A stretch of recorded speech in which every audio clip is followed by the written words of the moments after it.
So, in world news, the owners of a New Zealand volcano that erupted in 2019, killing 22 people, appeal their conviction.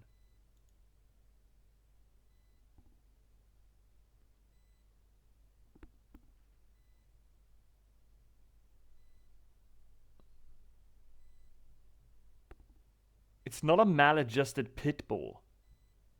Can you own a volcano? And if so, why are you legally responsible whether or not it blows up? Like, what's the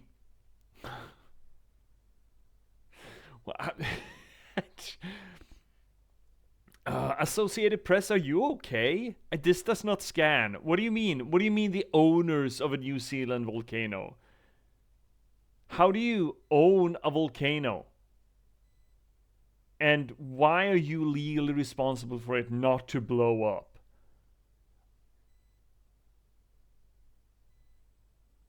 Is that not like not locking up your gun in a safety deposit box? Just leaving it lying around?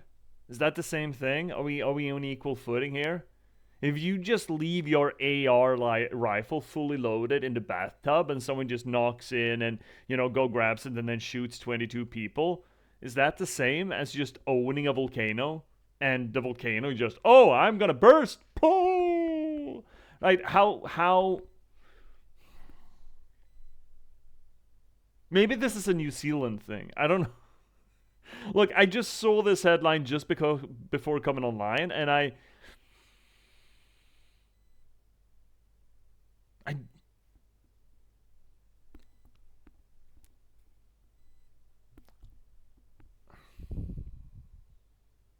welcome, chat. Welcome to the stream. Where we don't talk about volcanoes generally. Just you wait until we get geologists in chat, because I bet you then we are going to talk about geology. But that day has not come around yet, as far as I know. Instead, we like to play games, and not just play games, but apply the theories and the tools of literature science to them. That is to say that we treat them to formalism, structuralism, postmodernism, pretty much anything that we can get our hands on to sort of maybe figure out how it fits together, more so than what is going on. Of course, sometimes we do need to figure out what's going on first before we can figure out how that's going on, but mostly we try to look at the moving parts of the puzzle, really. We do this not just because it's fun, just physicists right now, yeah. Oh, we're gonna collect a full harem. You gotta catch them all, right? It's like Pokemon, right, Vesper? We gotta catch all the scientists. We got a religious scholar, we got physicists, we got chemists. Still lacking a geologist. We are lacking a gynecologist that can, shine a light on the whole flesh pocket dimension for us. Hopefully. If someone would, I bet it's a gynecologist. we do this labor not just because it's fun, not just because it elevates the legitimacy of the media, but I do this for solipsistic reasons. You see, storytelling and narratology are not just passing fads of mine. It's a trade. You see, I'm an author. I'm a scholar and a gentleman. I'm an author. I'm a writer. I've been a novelist for the past 10 years. I've written 9 books in that time, and I started streaming in concert with actually releasing one of them to you. The 6th, The Last Box, a cyberpunk thriller about the spontaneous eruption of sapiens and a random slug of gaming code and the people who are unfortunate enough to have to try to reconcile with that fact. I think it's a rather good book. Does a few things different than most other AI media you might have encountered. If I'd have to compare it to anything, I'd probably put it on some sort of a sliding curve between William Gibson's novel Neuromancer and Spike Jonze's movie Her. I think it's really neat, and I really think you should pick it up and try it out. Where can you try it out, chat? Well, first link down below is going to get you to Amazon.com, where you can get it either as ebook or print on demand copy. But on Amazon, you can also get the first 4.5 chapters of it for free. That's almost 50 pages you can download. It's just a free sample. And if you do get hooked on that sample and you want to read the rest of it, but you don't want to get on Amazon.com or not, second link down below is going to get you to an aggregate feed instead, Books to Read, where you can get it either as ebook or print on demand copy at a bunch of different vendors, ton of them. Most prominently, probably, Apple Books, Barnes & Noble, and Rakuten Kobo. So please check it out there. What, you don't like? What do you mean, that? I think Fleshy Pocket Dimensions works great. Love the pinks in the background too. I don't know what's going on. Are people adding me? I don't want to be added. Can I silence this bastard? Yeah, I'm also noticing the tinker. Actually, I can just do this. There we go. Now we don't have it. There we go. Just cut it off the air. Just cut it off the air. Discord's been doing weird sound effects now during Halloween, and I'm not happy about it. Are you making friends? I don't know. I'm not gonna look at it. I'm busy. I'm here with you. You have my undivided attention, chat. You have my undivided attention. I promise I'm not gonna look at my phone. Turn that upside down. See? You got my undivided attention. Because we're gonna make an effort of actually playing a game today. Yesterday we were sort of derailed a bit. Gets distracted halfway. Me? Distracted? No. How dare you come here with your disingenuous aspersions, Vesper? Speaking of distracted, we got distracted from the game yesterday.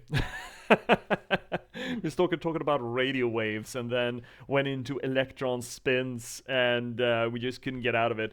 What we are supposed to do is to play Oxenfree. Supposedly. And we're gonna give it our best whirl to just actually play some Oxenfree today. C point proven. I have never in my life been distracted. Oh, tea. That's good tea. Anyway, let's hook ourselves up with some more Oxenfree, shall we? And hopefully not get distracted ever again. Surely, right? Surely. So, is this gonna work straight off the bat, do you think? Well, you got visual.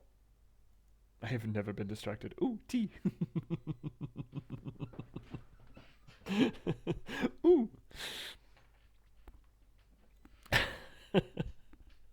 So, I look, okay, so distractions aside,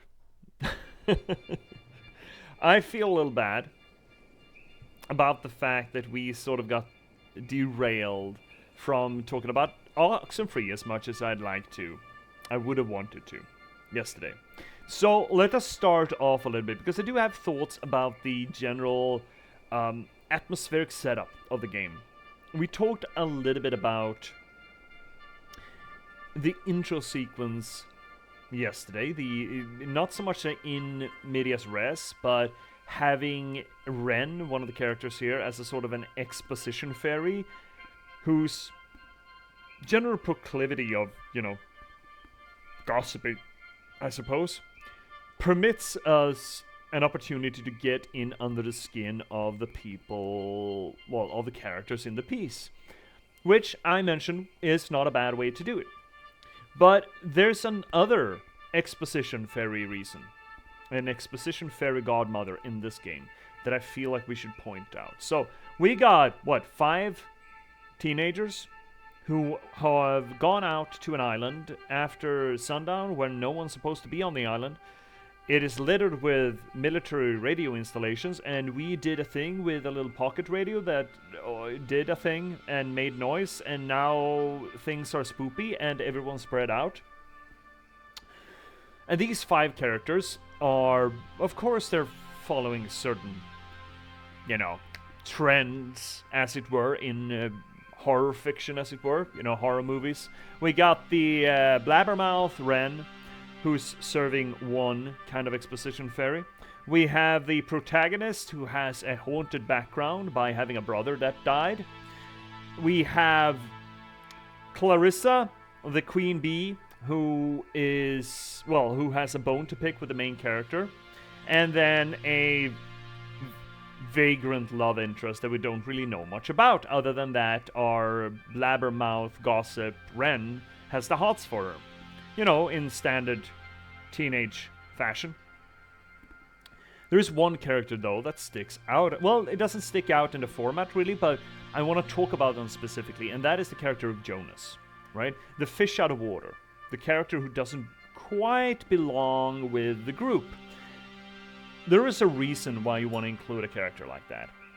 You see, not only do we have the gossip to provide us with character context, to talk about sensitive subjects, to bring up conversation pieces that the other characters might not otherwise bring up, sort of a forceful push into character interaction, which is generally the best way to deposit exposition to you. Character interaction is my favorite way of doing that, because it is, you can make it fairly organic, okay? Obviously you can fuck it up as well, but generally you can make it feel like you're not being told a story, rather that you are a fly on the wall while other people are telling a story. That is, I think, the best way of simulating reality, or simulating believability in a story, essentially.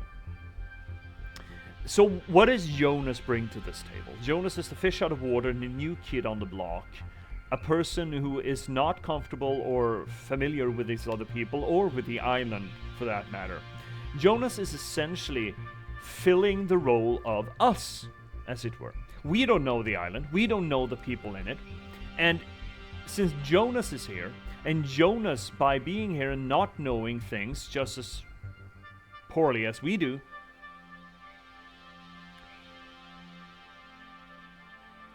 he provides a handy excuse for having the other characters explain the world around them to him. And by doing so to him, considering we're in the room with him, or in the forest, or whatever the fuck, we also get that explanation. Meaning that the explanation, I mean, if it's well written, and so far it has been, if it's well written into the scene, it really doesn't feel like it's any exposition. It feels completely organic, it just feels like two characters interacting with one another. And we essentially get free exposition at the low cost of being entertained by character interaction. That is the absolute best way of doing that. Not only that, but Jonas also provides us with, I mentioned it a little bit yesterday, in movie theory, cinema theory, there is a word for this role. The archetypes have their roles, there were names for them. I forget the specific name, but it's essentially the C3PO role. The character that is supposed not just to bridge the gap between audience and characters in the medium, but also bridge the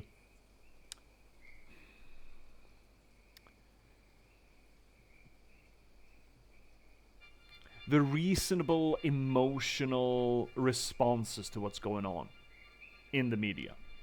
Most heroes and villains in a piece do not react to threat or scariness or, you know, any of the articles that belong in a story in the same way that we normally do.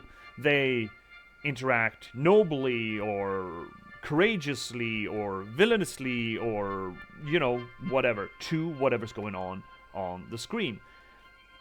But there is a purpose to bring up this sort of character that, instead of just moving along with a heroic arc, instead puts themselves in our shoes. They're essentially wearing our face, the audience face, into the piece. For example, in the C3PO scenario, telling Han Solo and Princess Leia and Luke Skywalker that you're all fucking insane. What are you doing? This is fucking dangerous. Are you absolutely out of your minds? That's what C3PO does. And the reason why he's doing that is to jar the audience out of this heroic mindset and get them to realize, C3PO specifically, realize the odds, right? What are the odds of surviving this encounter? Sort of to not just bloat the heroism on display here, but also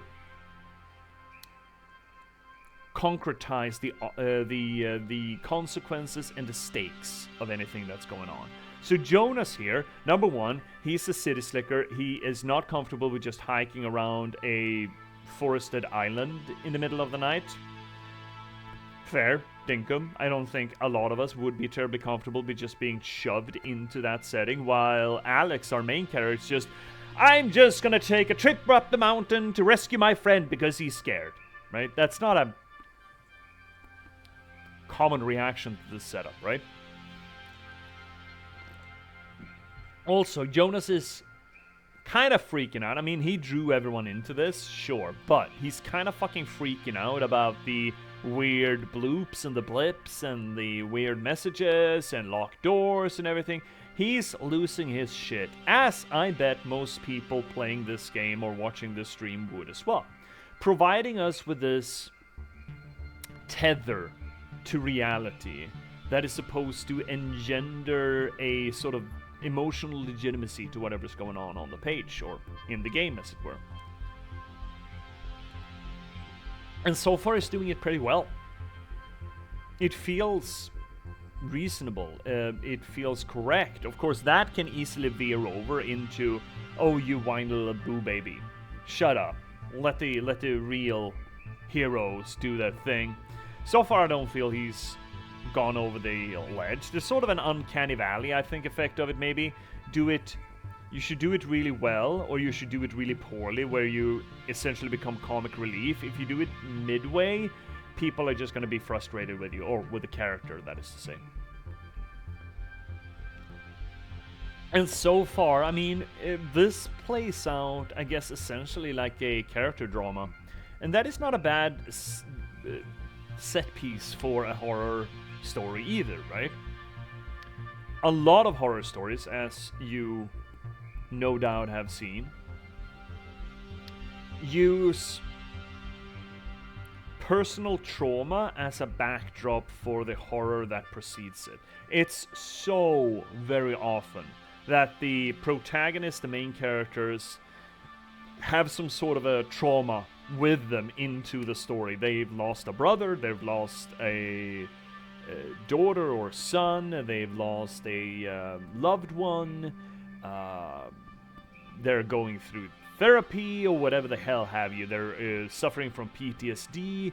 It is almost as bog standard as having a jump scares or a cat that jumps off a shelf, to have some sort of trauma along for the ride.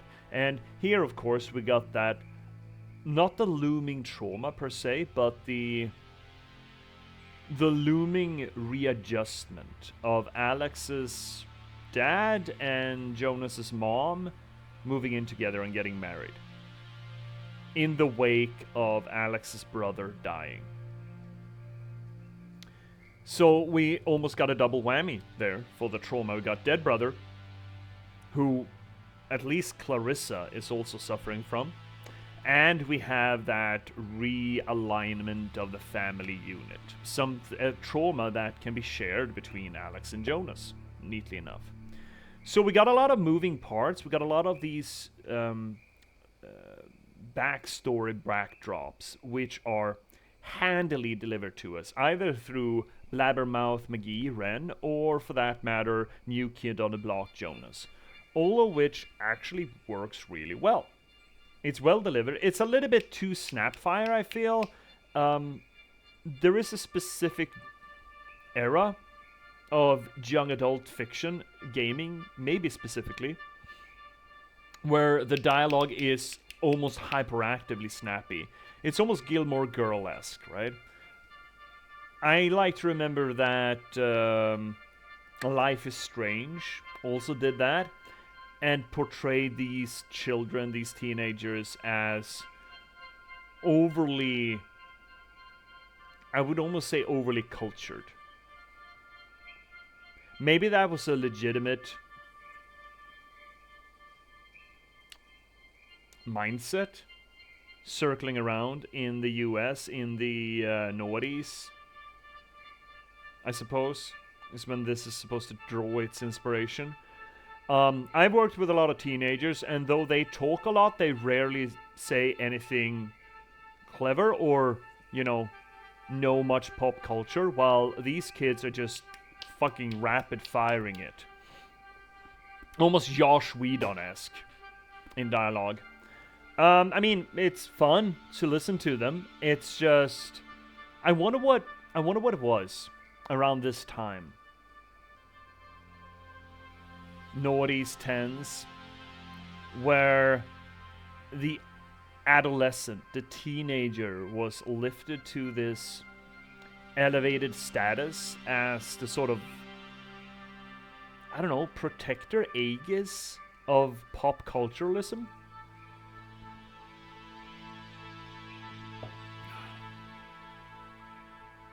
I don't know. I don't know what it was. I don't think it was real. I don't think it's ever been a real thing. That is not my experience of teenagers, at least.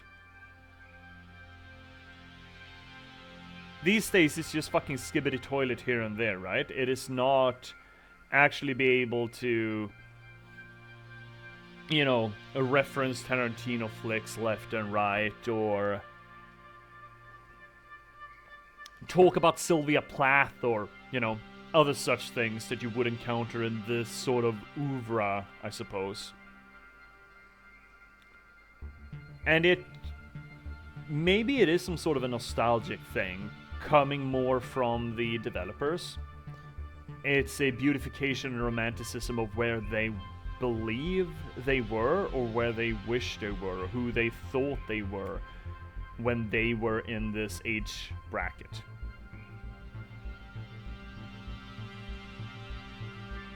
You know, the edgy, slightly outsider who's just wiser in the ways of human culture than the other plebs around them. Certainly that outsider mentality to it, where they sort of lifting that up into some sort of a, I don't know what to call it, really.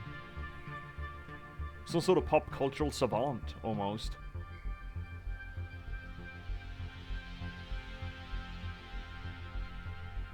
It's a weird jarring effect to it, I feel. But maybe I'm just working with the wrong teenagers. And then again, I'm working with teenagers 15 years later than the teenagers that these were. Well, the depiction of these teenagers is probably a depiction of the people who made the game and when they were teenagers, so we're talking the noughties, I guess, technically. Kinda the noughties, right? And their romanticization of who they were and how they acted and how they thought and figured. Or maybe that was just the way it was. I mean, maybe, I don't see it today, though. Anyway, let's get into it. Now I got my digest out of me. Yay. It just loaded us right when we got off. Yeah, great. I hoped as much. Chugga chugga chug chug. Well, when you look at that, it didn't collapse. Wait, you... That's one good thing that happened tonight. So you're saying you were expecting it to? I half was. But it didn't. So... You used to come here a lot as a kid, right? To the island. I mean yeah. That's... With my brother. And love her, she just cuts him off. Like, with your mom and dad, or...? Isn't this kind of a weird time to be reminiscing right now? It's not. I'm not reminiscing. I'm just curious. So when Michael would babysit you, he'd bring you out here. That's nice of him. He could have just stayed home, you know? It wasn't like that. We were like best friends. It's not like he was being forced to do it. He wanted to do it. We liked hanging out together. Just upping the volume a little bit here for you. Oh, I mean, I didn't mean... Yeah, of course. Probably should have done that in the pause menu, but oh well, there we go. Campgrounds, bridge stand, boom boom boom. Skibbity booby. Ooh, what's up here? Some people camp here, but it's weird. I don't know why they just leave their tent. Looks kinda dumpy. Like, I don't know, like it's been abandoned. Yeah, I can see this place being cool, like in the summer, or even in the spring. You got the park, you got the main street shops. Yeah, it's pretty nice. It can be pretty nice when the conditions are right, you know? When you haven't been ported around the entire island.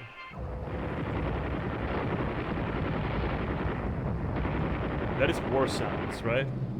That is like a Daka Daka flak gun. Yeah, airplane engines.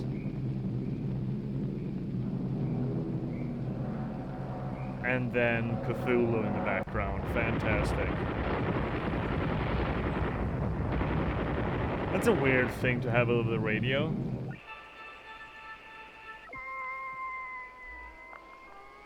Almost, one might have thought, like the war never ended for something on the island.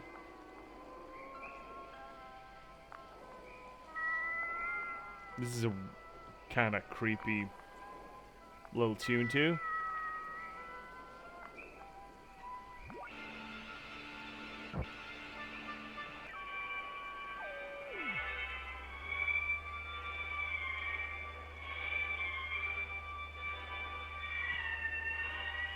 Wow.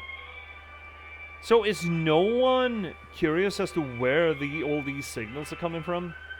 They're coming from inside the island.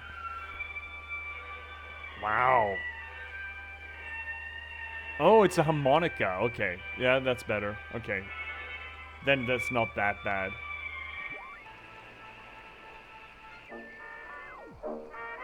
Ooh.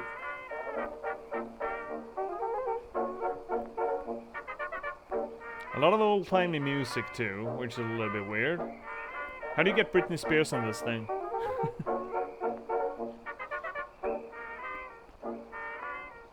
Okay, so no Morse code though. Beepity boppity boom.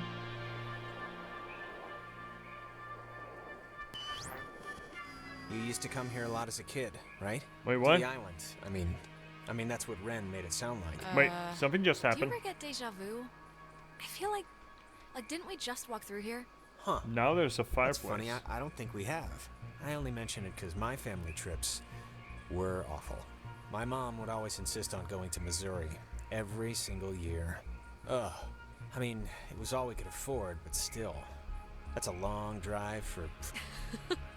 Why was it so bad? Stop cutting them off. There just was nothing to do. And my parents wanted to give me a good time, and they couldn't. And I could tell. I don't know. I look back on it now, and those dumb trips are kind of like... They're just containers for, I don't know, the memories that I have with her. Nowadays, I think what stuff happens matters more than where stuff happens. But, I don't know. I changed my mind a lot on that. Yeah, maybe. After tonight, I might disagree, though. I wouldn't blame you. Interesting effect. Vesper, stuck with your harmonica, could never harmonica? No, could never harmonica. I do kind of play the harmonica. Oh, I used to play the harmonica. I would never harmonica, though. Of course, we're friends with Monica here. We're Monica positive in this channel. Now I'm kind of curious to see that that line in Doki Doki. If you, instead of deleting her file, you safety copy her somewhere, and she resets anything, so Sayori's on top, and then you reinsert her character file. I'm really curious about that. I think I might just want to speedrun, like skip, just bulldoze through it on my own to see what happens. I'm really curious. I really like Doki Doki. Also, this static thing, this is curious. So, okay, fuck, we're getting right back into it. Vesper, old television broadcasts. They were also on the electromagnetic bandwidth spectrum, right?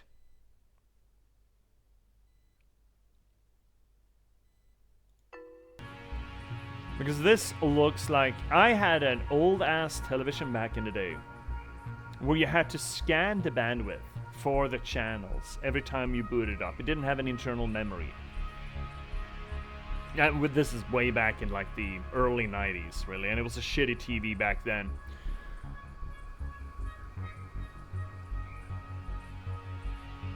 And this sort of looks like the effect you had when you were just on the cusp of actually scanning into... CRT is about 15 kilohertz. Yeah. So it is...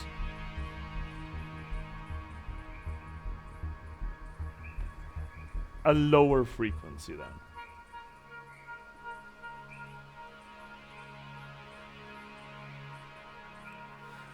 So all of this, I mean, we've had weird signals from the radio. We use the radio to open something. Now we're getting rewinds that do really look like either poor CRT alignments or, for that matter, VCR hiccups, right? Seeming to suggest that the whole thing is absolutely electromagnetic in its nature, right? It has the power to affect electromagnetism. What would that be? Yeah, that fire wasn't there before. Wait, wasn't this... We passed this a minute ago, right? Yeah. And it wasn't burning? I honestly don't remember. So, she is remembering rewinds, he is not, making her special. You used to come here a lot as a kid, right? To the island. I mean that's what Something's wrong. We've already done this, like, twice. Done what? 'Cause I don't remember any of this. I think we're going in circles. We've seen these same damn trees, like, I don't know how many times now. Oh, 3. We just got off the tram thing, Alex. This is all new, so... I mean, what are you saying? Are we lost? Or is it something We else? keep repeating this one moment for some... reason. God, can't things stay normal for, like, 2 friggin' seconds? Well, it's more than a little troubling that I can't tell besides a headache I've only just noticed, but okay, let's deal with this now, sure. Implications. Oh, ball. This is, new. It's kind of weird. It's a I had football, the exact Alex. same kind when I was a kid. It's not unique. Yeah, why would a toy company make 2, right? Oh, shut up. Kickball. Oh, that was a hollow ball. Take that, ball. Yeah, fuck ball. Um, Distractions. What? Excuse me, what? So it's just... I'm taking a picture of the ball moving, not your kicking, just so you know.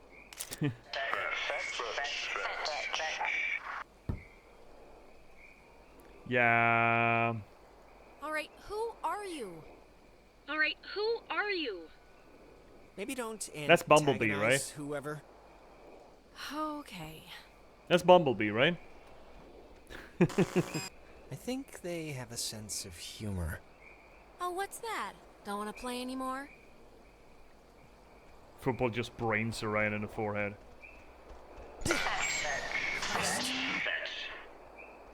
Oh my god. Alex, can you believe this? This is crazy. What the fuck? Alex, I think we're dealing with Radio ghosts? Just Is that a like hunch. Radio Gaga? Oh, yeah. What tipped you off? The messages, the ball, I or see maybe shadow. it was the ghost. The ghost that just burned itself into the rock? Yeah, that. That's kind of creepy. That's actually kind of creepy. Neat. Sure. Ghosts aren't real anyway. Oh, come on! Again? Really? But fine. I guess the looping's done though, the rewind, but the fire is up, and Jonas isn't here. This is delightful. Whee!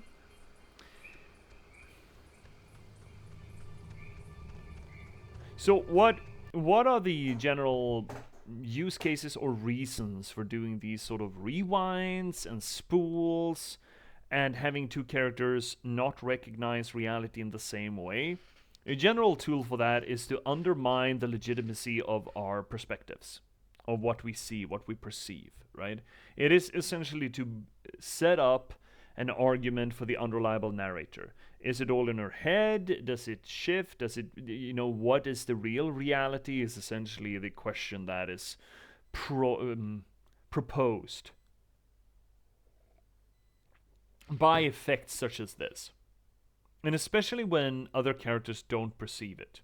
So obviously something funky is going on because, some things are perceived by the other characters. But all of it is something going on inside of main character's head that only they are aware about, what makes them so special. And especially when ghosts are spoken of, it is we see a lot. I mean, the most common depiction in modern media, mind you, of the ghost is the psychic force that slowly breaks down the resistances of a person so that it eventually can affect that person and make them do what they want to do. It is sort of like emotional and psychological trench warfare, I suppose. And the idea that Alex is having differences in perception of what's going on seems to suggest that whatever is floating around here has sort of zeroed in on Alex.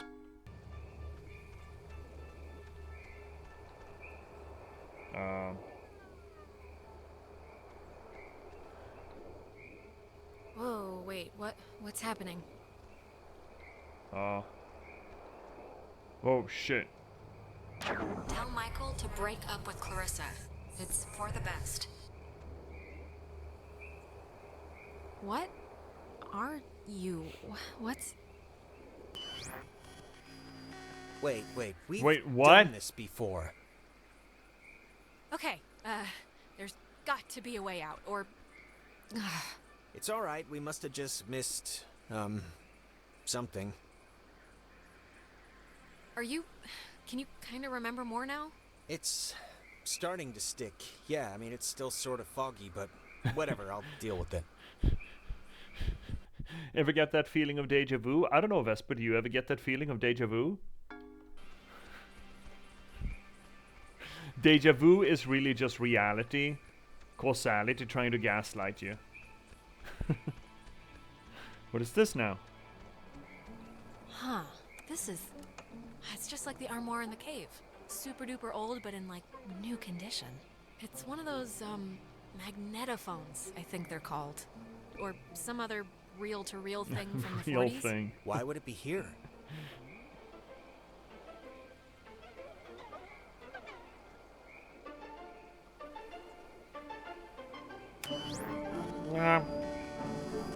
You know, I didn't realize I felt like a pressure in my head until right now. When it Maybe popped? doing that fixed the loop. But whatever you did helped something, I think. Yeah, but making it sound right did what? I don't know, but it's like my allergies cleared up or something. Let's just keep going and get Ren.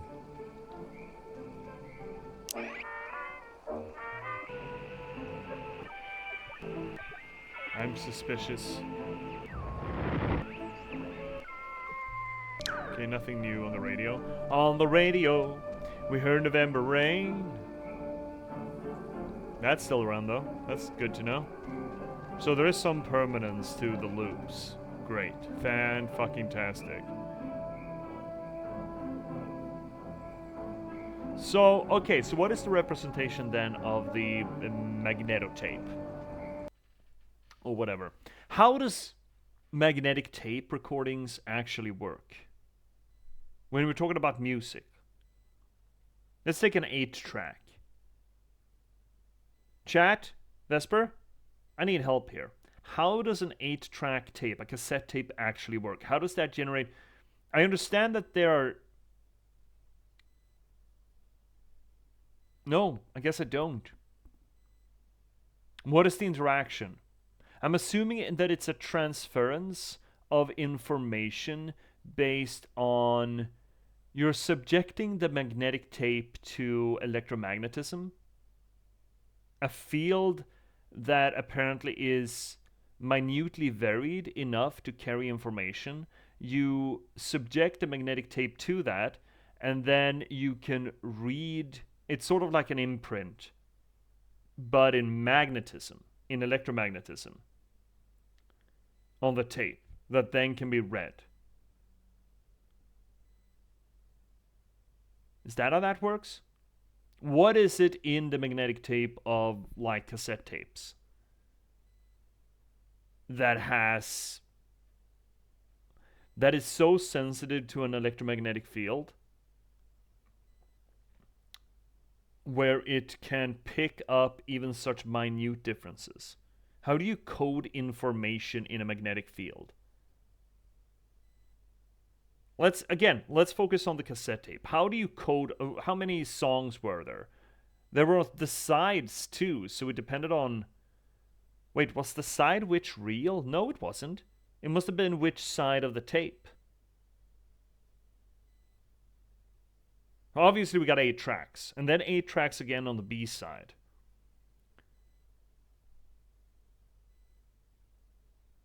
How does an 8-track tape, cassette tape, actually work? Because the reason why I'm asking is, okay, so what can we glean from the idea that time, or the perception of time, is somehow coded to an electromagnetic tape? But essentially here, the implication is that the reality of the flow of time works similarly to a magnetic tape. That's the idea here, right? So making sure that the spool moves at the correct pace sort of snaps back the time frame from its loop.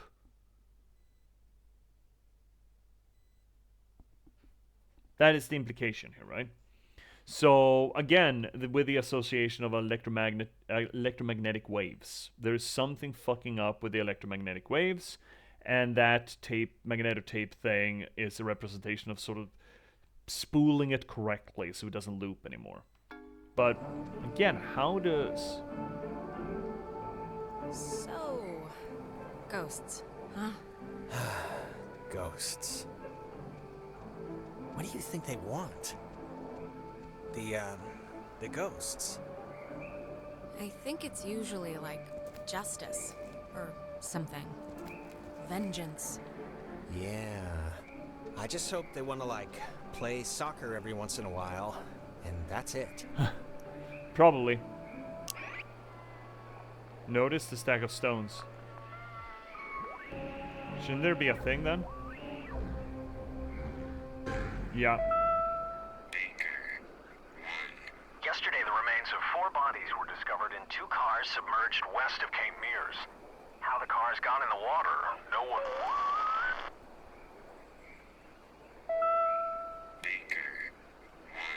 Yesterday, the remains of 4 bodies were discovered in 2 cars submerged west of Cape Mears.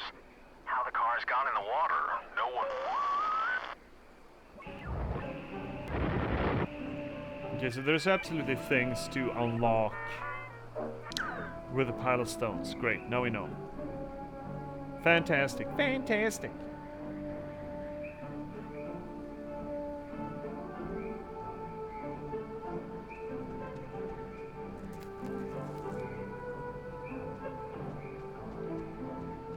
There's nothing here, really? Nothing? Radio-wise?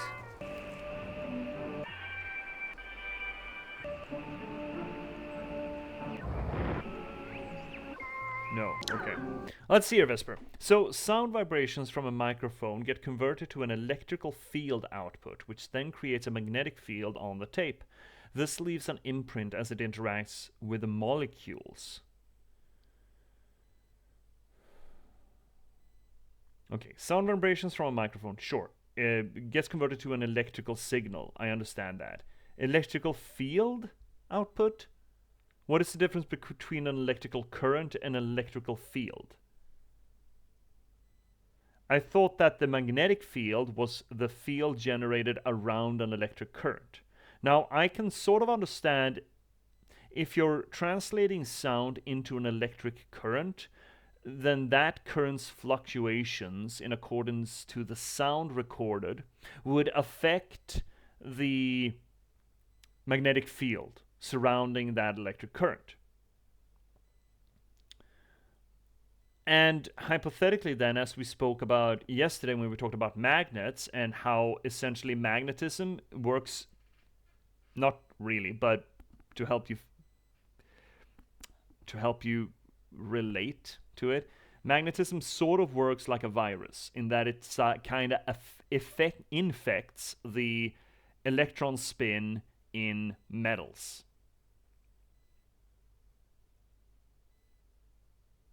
So once you have generated that electric current that carries the information of sound, and you let a magnetic field sort of warble and vibrate with the same kind of information, then if we're just talking about, oscillations, then yeah, you could imprint that magnetic field onto a susceptible surface.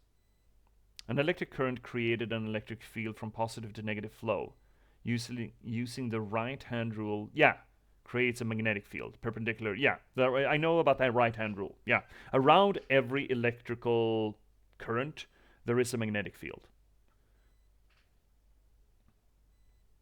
But I would like a separation between the electric field and an electric current. I would love that separation. Is there a separation in this regard? So, anyway, that imprints on the tape. I get that. And then something reads off that imprint. Something sensitive to the electromagnetism can sort of glean that information back. How do you get two sides on a 8-track? How are you able to record? Is it just the side of the tape? It's not, right? It's not the side of the tape. It is which direction the tape is going. Are you telling me you cannot possibly convince me that the A side of a cassette tape is the backwards of the B side of a cassette tape? That is not, that I don't buy that. No, in fucking possible. I don't buy that. I would buy that it's the back side of it.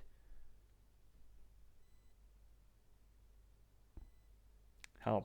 Or is it that the recording equipment is tuned? No, because it's the same electrons, right? Absolute fucking magic, by the way.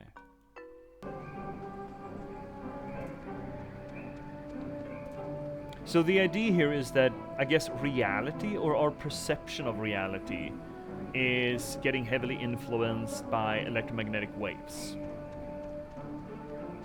Because apparently the flow of reality is tied, at least symbolically, to electromagnetism here, right? Okay, so up B is probably where we should go, but I kind of want to go this way. Oh no, that's just a look-at spot. Doesn't go anywhere. And let's check out that first. That's a pile of rocks, isn't it? Yes, it is.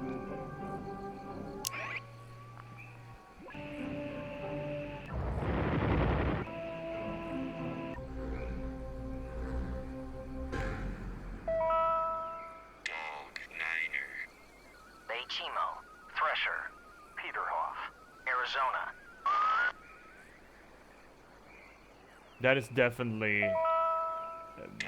evoking the feel of a number station. Thresher, Peterhof, Arizona. Arizona could also be a class of ship, right? Dog Niner. Thresher, Peterhof, Arizona. Curious.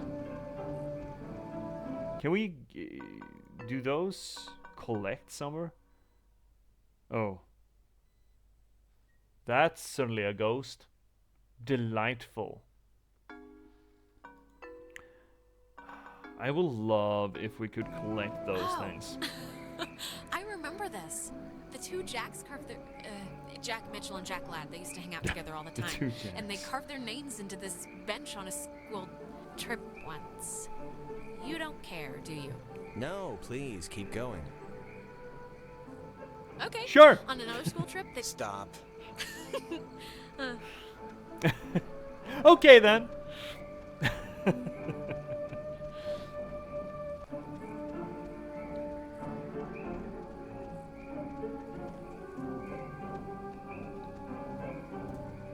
Is that Nona? What? Oh, we found her. Great. Nona, are you okay? You look... Don't, okay? Just don't move, okay? Don't come anywhere near me. Nona. Just don't move. What is it? What's wrong? This night has turned banana bread really Fair. fast. And I'm seeing things and forgetting things. And I bumped into you once already. And it was horrible. So we're gonna take it a little slower. We haven't... This is the first time we've seen you since the beach. Be that as it may, I've seen an Alex. So just look, you're not gonna talk about my grandfather. You're just gonna stand there, politely, and tell me if you've seen Clarissa. Talk about your grandfather? Because I've been looking. Clarissa's at... No, we haven't. But we're actually Jonas, we're looking for what are you Ren right playing now. at? So have you maybe seen him? No, not Ren. Okay, well... Hey, listen, Nona. You should come with us. That way we're not all, separated. I'm not going anywhere with you. All right, okay. Hey, I get it. I do. I'm jumpy right now, too. Just hold up a second, Nona, okay? Hi, Z! Yeah, can you just... C and V are in the house! Can you go to the comm tower and wait for us? We got the lights on there, and it seems pretty safe. No, Nona, you should really come with us. It's better to stick together. Better for who? Nona, come on. For everyone, for all of us. No. And the comm tower is... where? It's the Cloudbuster at the edge of town. Can't miss it. And you. You're really you? Really? I mean... Sure? Yeah, Nona. Who else would I be? That is the question. Yeah, I guess it is. Alright, bye. Oh, she's skedaddling. Yeah, okay, Nona. I mean, I can't blame you, really, I That guess. girl's a peach. Hi, C! Welcome in! How you doing? Are you doing well, C? Yeah, we haven't really met Clarissa yet tonight, but I'm sure she's still a twat. Yeah, makes sense. That completely scans. We've been talking about how magnetic tapes work. We're right back into physics. I just feel like I would be able to glean more about what the game is. Maybe not telling us, but suggesting to us if I understood the electromagnetism more. Because again, obviously the game is playing a lot on that as the medium through which the ghosts happened, Yeah, that's a fun picture. We took that picture. That's not a ghost, surely, right? Surely that's not a ghost. That's a horrifying fucking picture, by the way.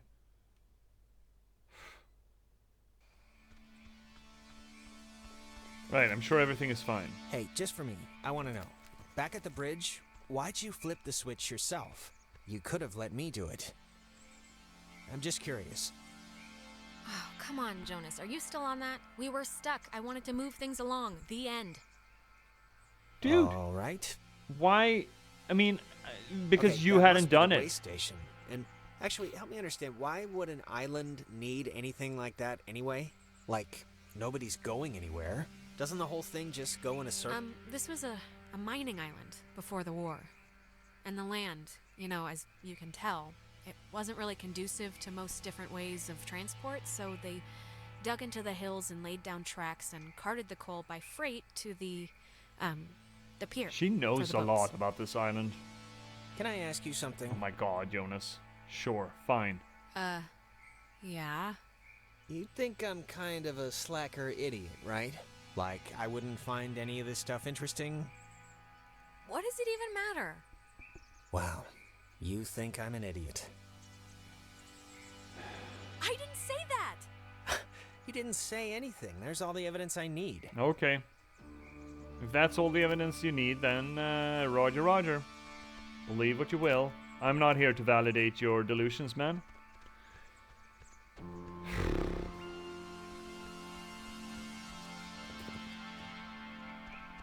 I mean, you're not interested. Well, what am I supposed to do about it? Am I supposed to think you're cool because you're not interested? So that sort of behavior is a little bit frustrating to me, personally, right? It's like, okay, I don't give a shit. I don't give a shit. I don't give a shit, right? It's like, oh, I don't care about this place that it's meaningful to you. Sure, I don't have a personal investment. Speaking from Jonas here. I don't have a personal investment in this, but I should be... It's fine for Jonas to express absolute disinterest, and then it's not okay for Alex to judge him on his disinterest.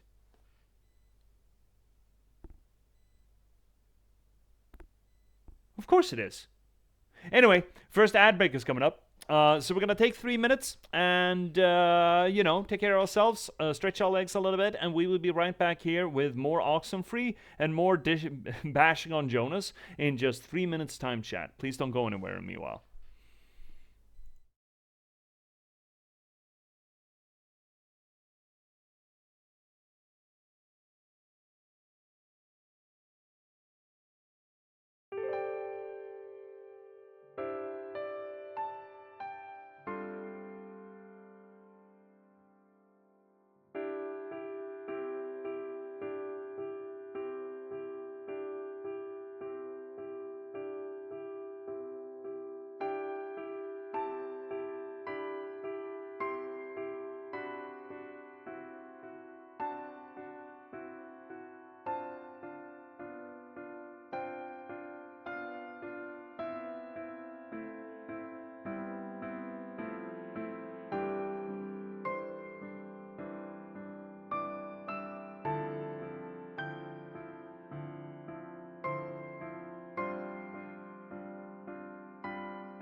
The national news provider is offering me a service of teaching me the brand new TikTok words that separate Generation Z from Alpha. And I'm like,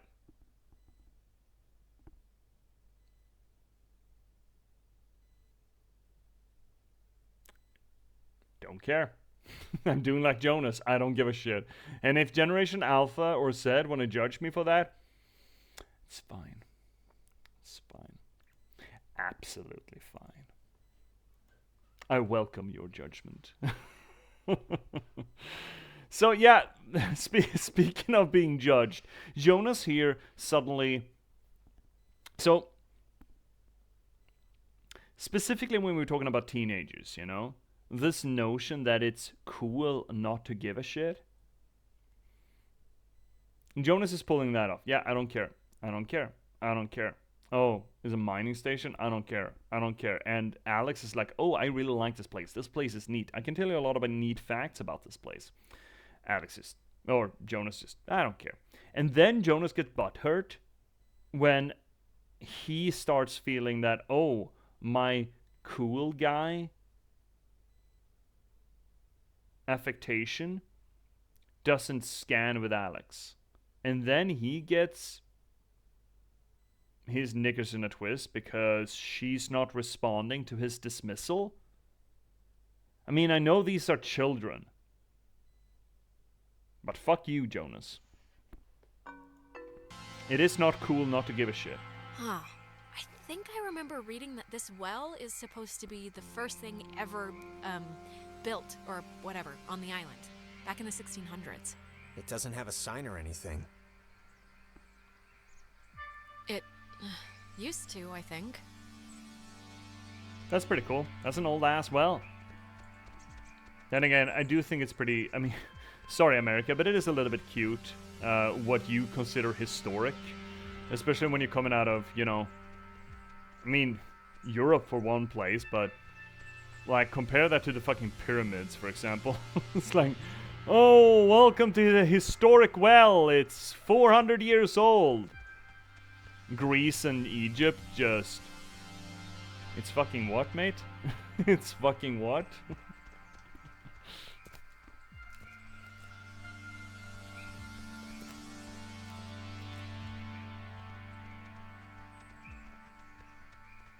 Then again, I would guess us up here in Sweden haven't really preserved much for those kind of time spans either, so not a lot at least. Whoop, whoop. So I had the silliest, you know, historical landmark moment. Oh man, thank God. Oh, hi, I Ren. thought you were a werewolf. Me? Why would we be a werewolf? I've convinced myself that's the issue here. Good to see you're okay. It's bad out there. Let me finish that story. It's kind of funny. So we were, you know, driving across Sweden, in the middle of Sweden, past one of the Great Lakes. And I get told that, oh, we're just about to drive past, like, Rosenhall or something. And I'm like, oh, okay. What, is some sort of a ruin or something? Yeah, it's like a castle ruin. I'm like, okay, neat. So where is it? So we drove past it, and it was fairly neat. It was maybe not so much of a castle, but a late medieval, early Renaissance stone manor with most of its walls intact, at least. Standing on a cliff, just overlooking the lake. And I'm like, oh, that's pretty neat. So, what was this thing? Why is it a historical landmark? And the person I'm traveling with just, I don't know. So I'll look it up. And apparently, I mean, historic. It was built in like 1620, or started building in 1620 by some gent for his mistress. Like a summer abode, so he can just hide her away in there. Okay, sure. And then she dies like 5 years before it's completed. But the dude still completes it. Finishes building it. And then I guess he gets bored with it, so another 10 years later, like mid-1600s, he sells it to the army, I believe. And they have some sort of a way station there for another like 25 years. And then it burns to the ground. So this historical landmark was really only in service as for like 10 years as a summer abode, and then 20 more years as a way station essentially. And then it's nothing after that. And I don't know what makes that historic other than that happened a long time ago. It's not like, oh, this king was here, and then it has this vaunted history, and it has seen so many famous people going through it, and this scholar wrote his thesis paper in that room, and none of that bullshit. It's just, yeah, some dude built it for a mistress who died before it was finished, and then it just burned down a few years later. Historic landmark, yay! No, I'm good. I'm just glad you're here. Do you have, like, any idea what's going on? Nope. What? Okay, that No, must be the way fuck. station. And actually, help me understand, why would an island need anything like that anyway? Jonas. Ugh, Jonas, we're repeating the same stuff again. We are? It's kind of weird that you can tell when it's happening. Yeah, and I it is, can't, Jonas. Right? It is kind of weird. It's not like... I'm glad someone can tell, but... Yeah, I don't know. I'd be worried about it if I were you, because believe me, it's pretty obvious. Okay, well, I don't really know what to do with that, but fine. I'll worry about it. Thanks. And now we're missing a access way here too. And we're meeting another Ren. There's your boy. We made it, finally. No, we're not. Okay, we just started Ren? earlier than we did earlier previously. Ren! Ren, come on. What's the matter? Oh, Rennie boy! What's up? he What's doing? up, you Is he, fucker? like, sleepwalking? I don't know how he, like, fell asleep during all this, but... He's like... It's like he has a fever or something. How do you see that? Ren, are you in there?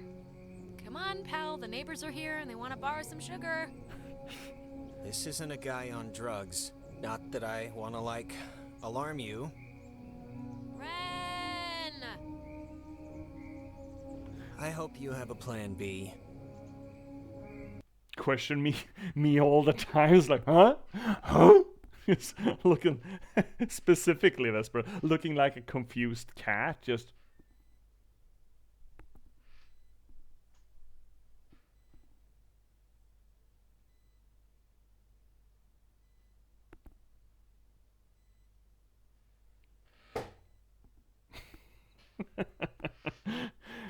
Okay, so what? What is this? Is it, in that case, it's a shared hallucination.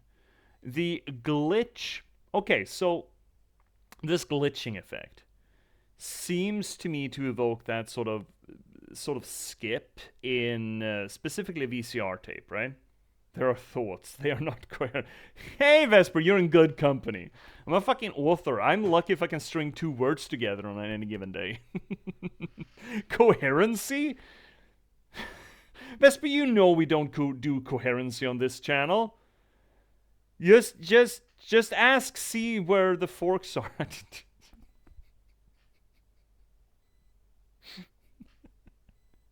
Where are forks? Where bist forks? I have heard the word of the fork, but I see them not. We're not coherent here. That's not what we do. So, this glitch, right? It sort of evokes that feeling of a VCR tape just sort of scratching a little bit. Usually due to decay of the magnetic strip. Here's another question then. The decay of a VCR tape, is that due to like cosmic radiation? Or any kind of radiation, I'm assuming, but just a standard decay? Because you're saying that usually when we had VCR tapes, we argued that, well, it's going to last us for like a few years. If it comes up to like 5 years, it's probably going to degrade to the point where you're going to have these sorts of glitches. If you go much further than that, it's probably not going to be watchable. Generally. Is that to cosmic radiation or just any radiation in a home, I suppose? But back in that day, back in the 90s, we didn't have a ton of, I mean, sure, there's ionizing radiation sources everywhere in a home. For fuck's sake, old ceramics is radioactive, like, I mean, not like a motherfucker, but, you know, remarkably radioactive. But it's not like everyone ran around with pads and phones all the fucking time, right? That's due to remnants decay. What is remnants decay? Over time, magnetic charges lose magnetism. Oh, so the spins just sort of de-align, essentially. Yeah, I mean, that makes sense. Okay, so it's not a permanent virus we're talking about. It's, I got the sniffles. I got the magnetic sniffles. It's gonna get better in like 10 years.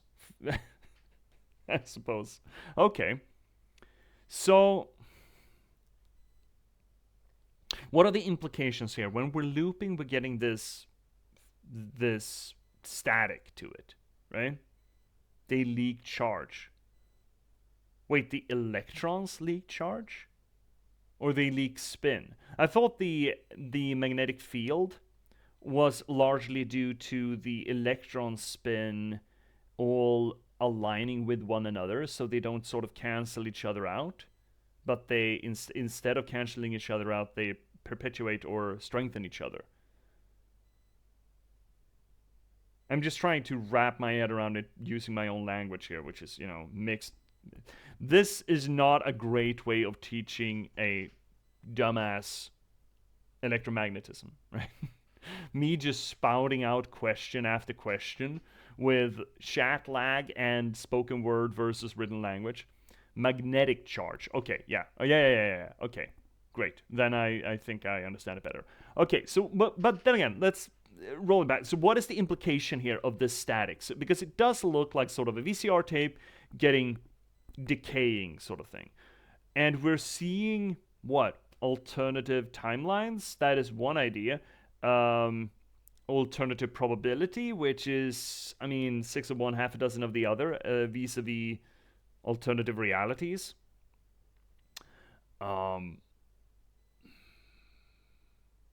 Or just projected perception. Is it essentially from somewhere something is projecting a perception to us through the electromagnetic wavelength span? Are we picking up on a broadcast, essentially? Because, I mean, that could work.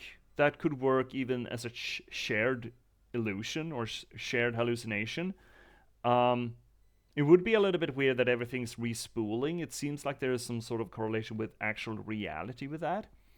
But it would explain why maybe these ghost characters that we see in the loops, for example, Ren here, would be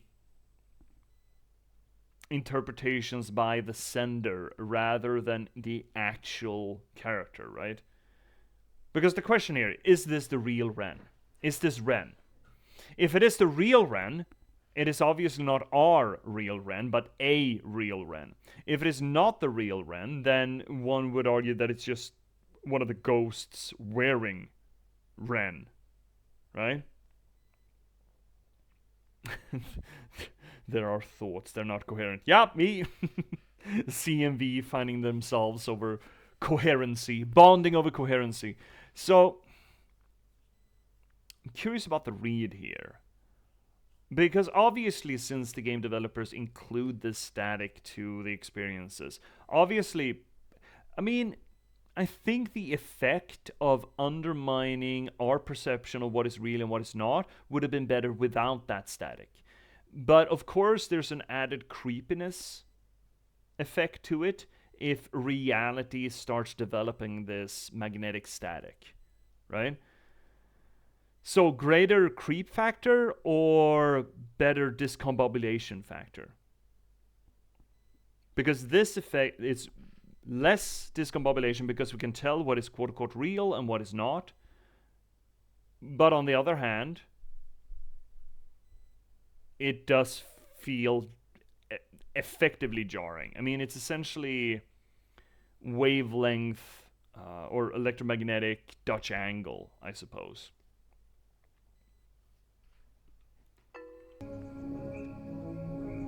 We're supposed to do both or one?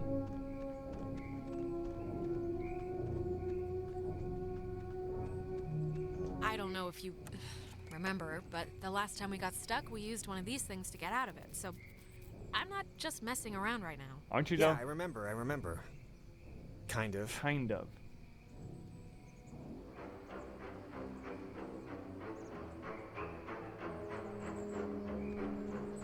Kind of. That's also interesting. Alex seems to remember everything spick and span, while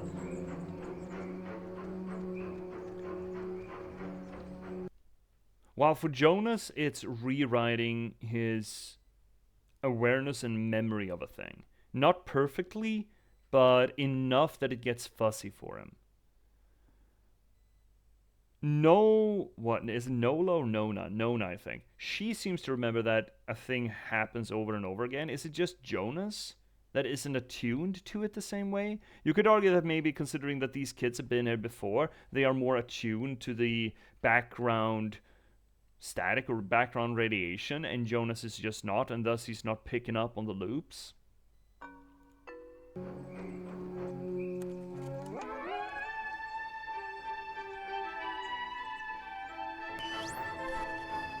Hey, where'd Ren go? He was standing right there. I thought this would have fixed it. Like last time, didn't it? The time stuff? Yeah, I mean, I think it did. I don't feel as foggy. Also, we haven't done this for this area.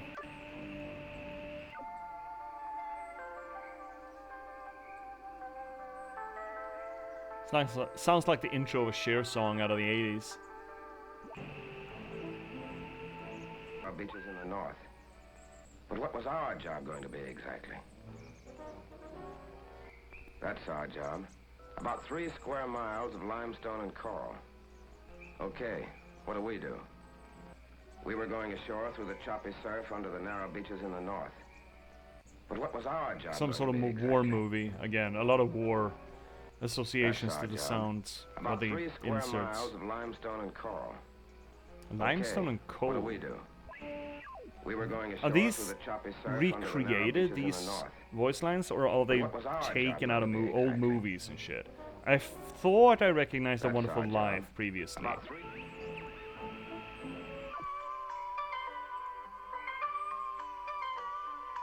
Well, this isn't creepy at all. I wonder if anyone's mapped all these songs, if they're real songs or just made for the game. This island has had many owners.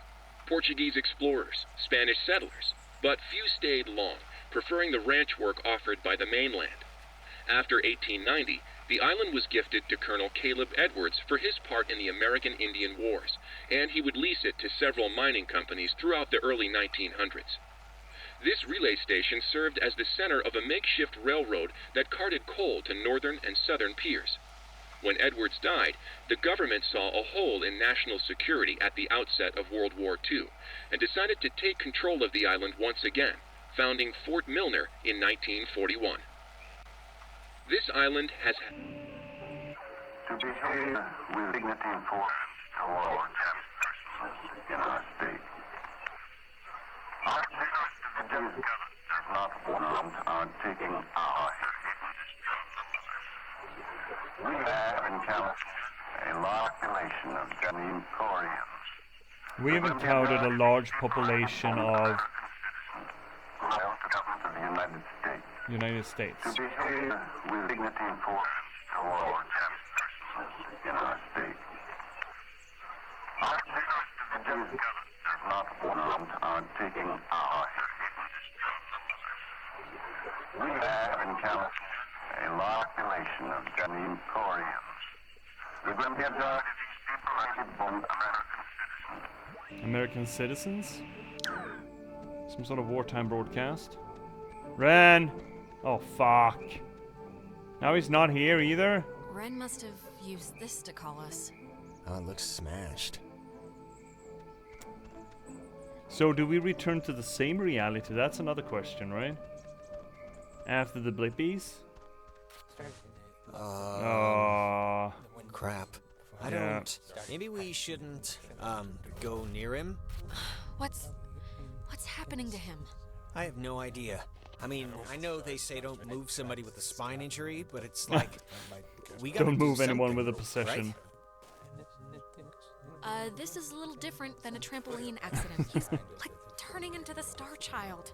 I know, it's different. I know it's different. I'm just saying we should do something. I don't know what, but something. Throw a rock at him.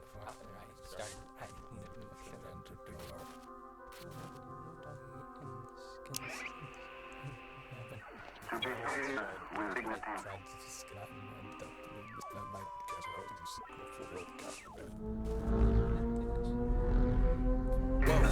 Whoa, is that helping? It's doing something, but... It's all I can think of to do. More or less. There we go.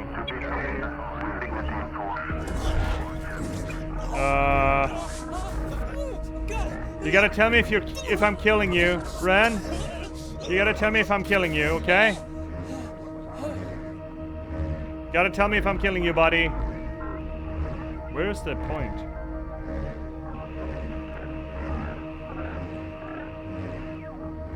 We were going There we are. Okay, another portal. That's delightful. Go back from whence you came, I suppose? Jesus, Ren. Maybe? Are you... Oh, God. Talk through Child. Oh, Jonas? Stretched. Better. Were you in Ren? Ren. Kid. Home. Voice. Sometimes. But Oh, there he Do is. not. You are dolls.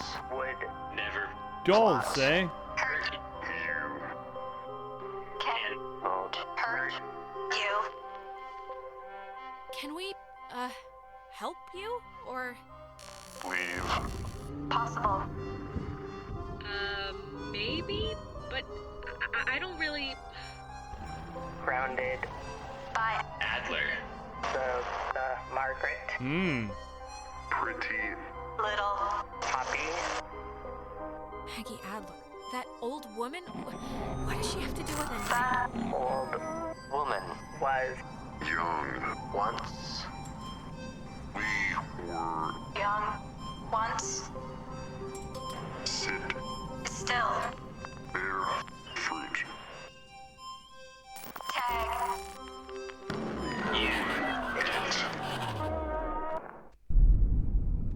I don't like any of that. Holy mother of God. Let's digest that a little bit. Okay, so we're dolls. You play with dolls, or, you know, inhabit them, as it were. They don't want to hurt us, but you use a doll, right? You play with a doll. They're referring to us in a fairly dehumanized manner, which is not great. Escape possible. Adler pinned us down. So Maggie Adler shot him away. And Maggie just died like a few months ago, or whatever they said. And now that prison is breaking apart. Leave possible, they keep saying.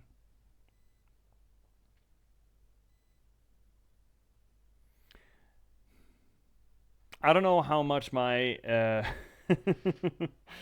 my previous knowledge of this game is bleeding through, but I mean, I feel like there's a pretty solid read of whatever the fuck's going on here. You know? You guys? God, Ren! Man, my heart's going like Ren, Jesus, are you alright? Yeah, just give me a second. Give me a week. Why? Why is this... Why? Actually, thanks for coming, by the way. Sure. Why is this happening? I mean, I've been here. I visited this place like 15 times. And before now, the worst thing that ever happened was like a kid would lose his shorts to the undertow. The island's haunted, Ren. Island's Like haunted. with memories or elevators on their period haunted. The second one. Guys, anyone? Is this thing working? Oh. If anyone can hear this, out there, in whatever. I'm at the comm tower on Edwards Island. Now she you're listened willing to us. to hang Great. out with us? So, if anyone can... What is this? I'm trying to communicate with the... With How what? to even work that stuff? Doesn't sound like it. Ugh. Can't, like, anyone work a two-way radio? Didn't everyone have that, like, one trucker uncle who let them work the CB a few times for fun? How's Guess your trucker not. uncle, So- Chad? Are we going back to the comm tower for Nona, or... We should round up Clarissa at Fort Milner first. Yeah, we Look, should. we'll split up. You guys do that, and I can go tend to the lovely damsel distressed in the old tower. I wish you wouldn't put it that way, but Yeah, leave us the bad thanks. Leave us the supremely annoying one. one. Is this You're just gonna welcome. stay open now? alright. Well, guess we're going that way, so we'll see you at the comm tower. Is no one gonna Hopefully comment with on the fact Clarissa. that there's a rift in time and space right there? Don't do anything stupid. Not a problem. Really? No one's gonna Milner comment on Ho? this. Milner Ho. What did you call me? Did you just call me a hoe? Anomalies, 2 out of 12. So, what the fuck do you call this then? Oh, you know, trucking along. Man, this game is actually getting me hooked for building like a ham radio or something. That would be really fucking cool. Maybe that will be one of those projects when I don't have a book in me to write and, you know, have a little bit of disposable income so I can just buy the materials. That would be really fucking neat, actually. Kinda wanna do that. Ren? Why are you coming back, bud? What? What? Oh, you don't wanna go alone? Ren. Come on, buddy. Also, are there any... Did we miss any rock piles? Perchance? You know what else is cool? You are... Vesper! How dare you come in here and do such a character assassination? just walking in there and start blasting. Aww, Vesper. What have we said about making me blush on stream?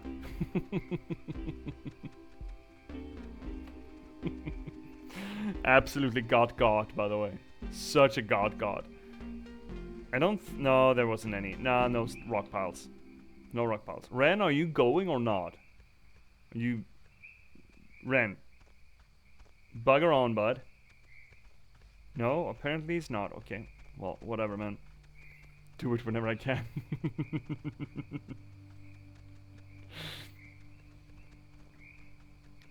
Just coming in here. To my chat. To be fair, I don't really think that the streamer owns chat. Chat is a beast in and of itself. It's like a wild animal, right? Can't even name it properly. For fear of overstepping. You wouldn't name a wild bird. Just so you cannot name chat. Naming a thing is claiming ownership of a thing. What is that? Can anyone hear me? Anybody? Oh, Clarissa. great. Damn it, is this thing working? If anybody can hear me, I'm at Fort Milner in the, I think in the gym or something. Okay, Well, sure. she's around here somewhere. I was worried, honestly, that she, might have left. She sounded sort of scared. Like in dire straits, actual trouble right now. Because she scared? wasn't Look, pissy? I think we can all be included in whatever definition of trouble there is, so... Probably. Why is there thunder all of a sudden? Knock knock, mosh mosh! Ren said something about Fort Milner being decommissioned, right? What, the half building But- didn't clue and you in? Hear me out. What if it isn't? What if they just said it was decommissioned? Nope. Decommissioned since 1974. They didn't have any use for $1 billion defender of Willamette Valley. Go figure. Yeah, but what if they just said it had been decommissioned since 1974? Just, what if all the stuff that's, like, happened to us, the stuff we've been seeing, is, like, the direct result of some government Dude, I've secret seen it. project? I'm watching X-Files Like, as well, bud. What if there's some, experimental, Secret project. Like what? They finally harnessed the power of... mind control. Radio! Yeah, mind control, and they've, made a mind control machine, and we've all been suffering like a collective mirage. That's Yeah, I'm not buying it, bud. I'm not buying this theory. Sorry. Okay, well, I can't promise I won't gloat when we stumble upon the laboratory. Sure, bud. Whatever, bud. Whatever you say, bud. Why is this house underneath the walk path? Red light? Oh no. So speaking of dilapidated buildings, I am a little bit, just a smidge tempted to get Stalker 2 when it comes out. Used to be a big Stalker fan. And I am really fucking curious. And that's supposed to come out now in November, right? Maybe we actually are gonna finally get a new game on stream. No, I wanna check. I wanna look at things first. Also, keep your eyes out for stone piles, yeah? This little stony pile. I'm gonna let it shine. This little stony pile. I'm gonna let it shine. This little stony pile. I'm gonna let it shine, let it shine, let it shine, let it shine. New game gas? Yeah, exactly, right? Where are you? What about the secret project, aren't you scared motherfucker? about the Illuminati or whatever having their secret government meeting about their secret army of Frankensteins? Yes, a little, but the faster we find her, the faster we can leave.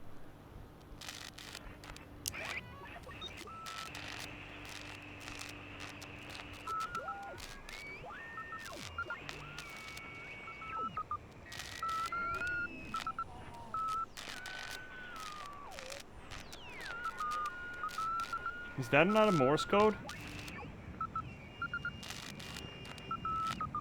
It's just a weird one. Okay. Which Morse code is this? I have a thing here. We are in Weird Tower. Let me see if I can scoot along and find it here in the vid. This was apparently the best way for me to make sense of finding the Morses. Where are you? That's not it. That's not it. That is not it. That is not it? Okay, so no. You're telling me no. This is not a Morse code then.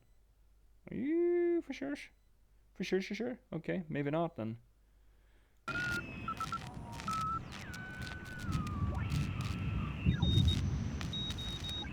Let's check the rest first.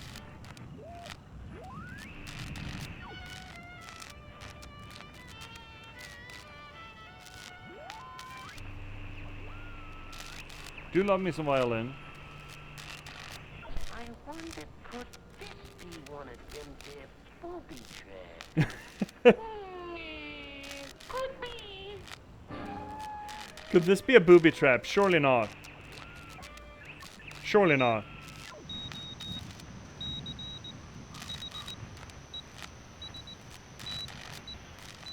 Dinner time. It's never too late to make dessert. Not anymore. What the hell is this? Do you want to play a game? Oh, fuck. No. Alright, I know the answer's no, but we kind of do have to find Clarissa. Yeah. So let's just ignore the question and thank the weird radio men for the door. Wait, seriously? Doors that open themselves have been, like, a really bad thing in my experience. Oh, really? Even automatic doors like in supermarkets? That is not. I guess. That is not that. That is not that. Photography prohibited. That is a very serious sign. Restricted. Keep Yeah, out. where's your sense of Oh, adventure, they're not man? messing around. Does the fine... Don't worry Dude, about it's it. urban Kids exploring, do this man. all the time. The worst that happens is you snag yourself on a nail or something and have to go get a tetanus shot. Yeah, that is the absolute worst thing that can happen. Nothing else bad can happen. That's oh. Spooky. Yeah. You ever fired a gun? No. Never What really kind of wanted to Americans either. are you? Guns are great. Yeah, me neither. My grandfather had a snub-nosed Centennial. Even small, they're heavy. I never liked it. Centennial? Are you saying a gun from like the turn of the century? Is that what you're saying there? Fort Milner was the home of the U.S. Army Radio Communications School, which saw more than 100,000 students take its curriculum. During the years it was open, the school trained troops from the various armed services in applied oral communication, radio and TV broadcasting, telecommunications, and what was then state-of-the-art techniques in code breaking using an early form of computer technology. The school was moved to Fort Baxter in Southern California when the post closed in 1974, and it still resides there to this day. Fort Milner was the... I wonder, could...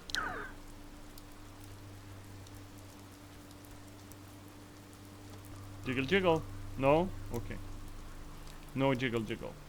And just checking a little bit further. Especially looking for rock piles. Military museum, really? See that sign? They were originally going to make this whole place into a museum, but quit halfway through. It doesn't look very, safe, so I can understand why. See, we got more of this, you know, Jonas tagging along so that Alex essentially has a reason and an excuse to, you know, talk about the place. It's not a bad reason for exposition fair, really. The physics in that game. Let's see here. Can get jiggle if C plays mortuary. Yeah. Toe jigglies. So I see a lot of people just having like pet cam on the side so you can watch like C's cats or Mac's dog.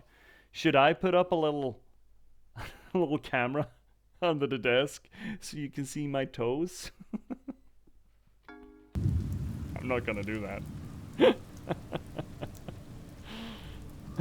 I wonder if that would actually break TOS. Book cam. Oh, just of the bookshelf? Just the books cuddling around. Just can't focus on the last box. Yeah, just that. Go to facilities. Well, I don't need to take a piss. Well, we are coming up in a break in 20 minutes. So I guess we should go to the facilities. I mean, the last box is right here, but it's really tiny, I suppose.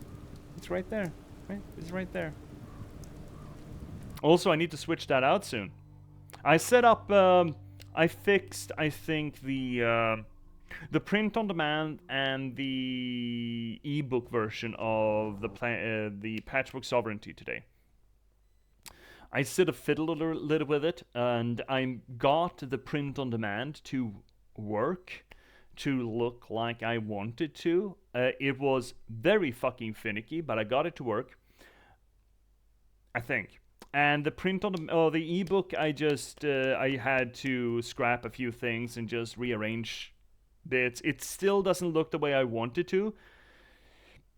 But since ebooks they force into a standardization, I don't think it can make it look better than it does at the moment. But those two, they are actually, the Patchwork Sovereignty should be available for pre-order in a bunch of places. Maybe I should make a whole thing out of that. Maybe coming out of the ad break, we should take a look at that and see if we can actually find them. See if they are available on pre-order. They're not going to come out until the 7th of December because that is when I will be selling my own print run, and I figured that doing one release day just sort of, it's fun. It makes sense in a way. But I think they are available on pre-order. We could check that out after the break. Oh, no, we're close. No, Great. no. Fantastic. Don't be locked. Come on. Oh, well, she has a flashlight. Didn't really need to go back anyway, right? Unless there's no way out, then yes, we might have. Well, Clarissa got in through some other door, so we should be fine, hypothetically speaking. Hypothetically speaking? Speaking of which, she dated Michael? Is that right? Hey, it was his life, you know, not mine. He could do whatever he wanted. I didn't mean to put it like... Yeah, I got it. I mean, was he the type of guy that would go for that, like, sort of thing? That? I'm just trying What to... sort of thing? What do you mean? Sex? You know, like... Kissing? Intense, I guess is the word I'm trying to find. Tsundere is the word, I mean, my dude. just from what I've heard of him, like that one story about the cops just straight buying him a beer. Just what would a guy like that see in her? I want to hear that story. Like, at least at the start. There must have been something, right? It's not a trick question, Jonas. She's been the homecoming queen every year since she grew boobs. And he'd been the captain of every sports team he'd ever played on. It was practically an arranged marriage. Oh. Huh. Okay. School politics. It's just interesting, I guess, to me.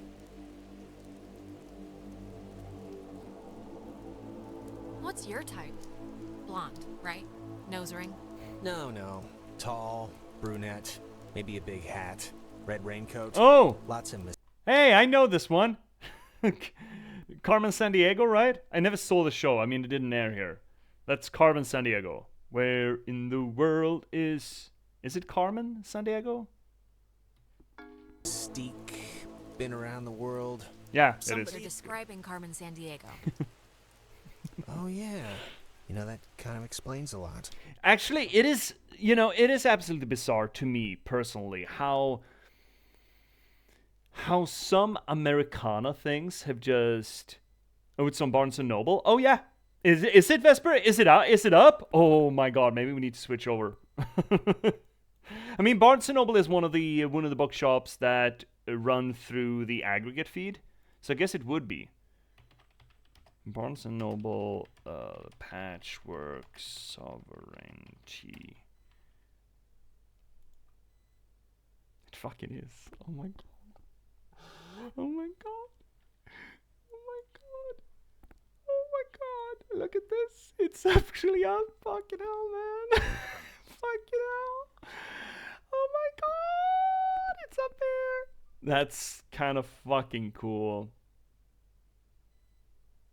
That is really fucking neat. Oh, that's really cool.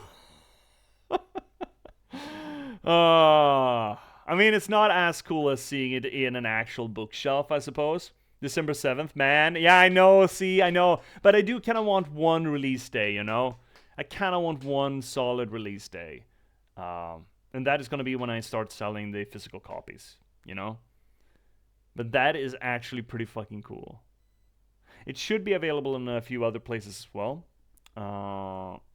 Let me take a peek-see, look-see. It should be up at... We can take a look at this. This is the ebook, right? Yeah, this is the ebook. No, I don't get the list. Yeah, actually, I do get the listing for it. It is available on Kobo, Apple Books, Tolino, Odilo, BorrowBox, Smashwords, and Fable. And apparently Barnes & Noble, even though it says that it's not quite. Why? My checklist is incomplete? Oh, fuckles. I'll have to do that. But that is kind of fucking hot. This is kind of fucking cool. This is kind of fucking cool. So can you put me down for a signed physical? Yeah, see, I'm gonna save both you and Mac. I'm gonna save a copy for you. I'm gonna set aside a few copies of the first run. I'm probably not gonna sell all of them. I'm ordering like 60 of them for the initial first print run, the proper first editions of it. I very much don't think I'm gonna sell them all on the release day. It would boggle my fucking mind. But regardless, I am gonna put away like 5 of them or something, I think. You're gonna buy it? Yeah? You're gonna buy it now? Dude, you should never buy pre-orders, man. Never buy pre-orders. I feel like now I've started, I'm gonna need to continue. Yeah, I mean, the Patchwork Sovereign doesn't follow along after the last box, but they do kind of connect. I mean, the everything that I've written in a way that it could be read as one continuous meta-narrative. Now, all of the things are not going to have direct effects. Not all of them are going to have even tertiary effects. But there are recurring characters that would sort of bleed over. It's a massive fucking Venn diagram after a while. Right? So I'm not going to say that the last box is relevant to this one, or this one is relevant to the last box, but the one that's coming up after the patchwork, that takes place just like a week or two after this in that universe, that is going to be... Actually, that one is more relevant to the prequel to the last box, as it turns out. Okay, now you got my PayPal details, so you just send an invoice. Yeah, okay, fine. So when I get a book, I'll send you that weekend. I'll send you an invoice for it. And now that I know that the shipping is fine, and I know what to do for the shipping, it's gonna go much quicker. I don't feel as anxious about it. No, but I need to have the first signed copies in the UK. Oh, we can fix that. That's no problem. We should probably be able to do that. My inner magpie is demanding.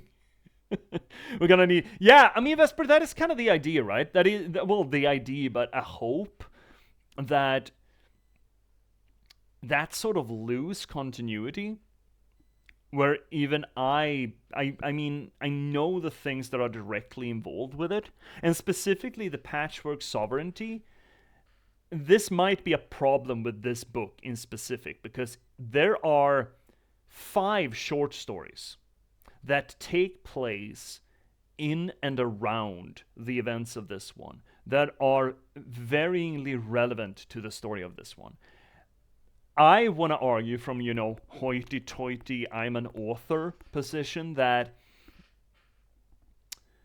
this book stands on its own, the story stands on its own, but obviously there are going to be nuances that you can only really get from those short stories. Now, 4 of those short stories are available for public consumption. Shit.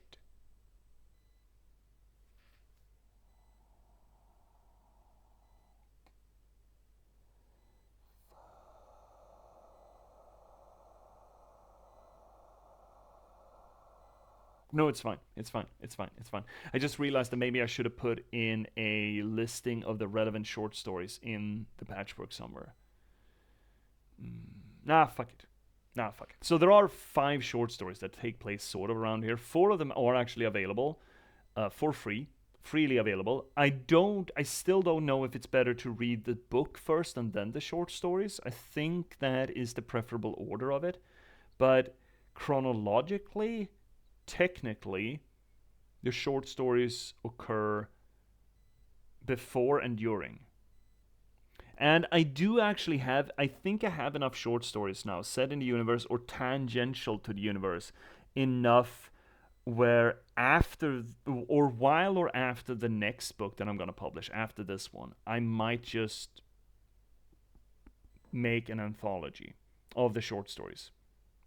Second editions, I don't know, because if I'm going to start doing that, it's going to be real fucking iffy. It's better to just make an anthology, and in the anthology make reference to where in the order they're supposed to be read, I think. That makes it simpler for me. We need a timeline. If you send me your book, I'll send you the books you mentioned that I found over here. Wait, what? What books? My books? The physics books? You're a what? So there are ancillary material to the patchwork. And there's going to be more ancillary work to the next one. Those 4, actually, I could just link them if people are curious. Oh, shit, I got too many windows. Not just... Oh, fuck, I did it again. Let's see here.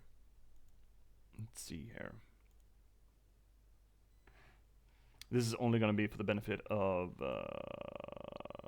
Twitch, but sorry, YouTube. Tough noogies. You can find them all on Wasted Words, really. Let's see. Now, these are old, so I really should edit them. I should give them an edit run. Actually, I'm not going to post them. They are available, but I'm not going to market them until I have had an edit run of them. Maybe that is a thing that I should do. Do a proper edit run of those. But yeah, so there is plenty of a material to, sit with your thumbtacks on red string and just draw conclusions and draw parallels and, find your continuity errors, as it were. Oh, you need to do a thing, see? Enjoy your thing that you're gonna do. See, thank you so much for hanging out. Vesper, you mentioned a few books when you were on with Finnick, and I realized I saw them at Waterstones. Oh, right, over here. So I joked that you need to get a P.O. box so I can just send them over to you. What were those books? Right, Finnick mentioned books. Finnick's got a bunch of weird book suggestions, right? Like science books, like literature science books, I think. I actually did pick up a pretty cool book that I think Finnick was the one who suggested it to me. It is... I didn't pick it up. I got it from the library, finally. But I think it was Finnick who suggested it to me.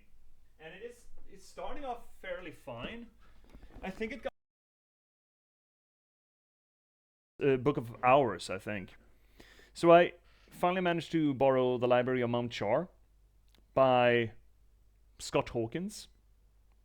And I mean, I haven't read a lot. I've read like one real chapter of it. I haven't really gotten into it yet, but it seems pretty cool. It does seem to evoke the whole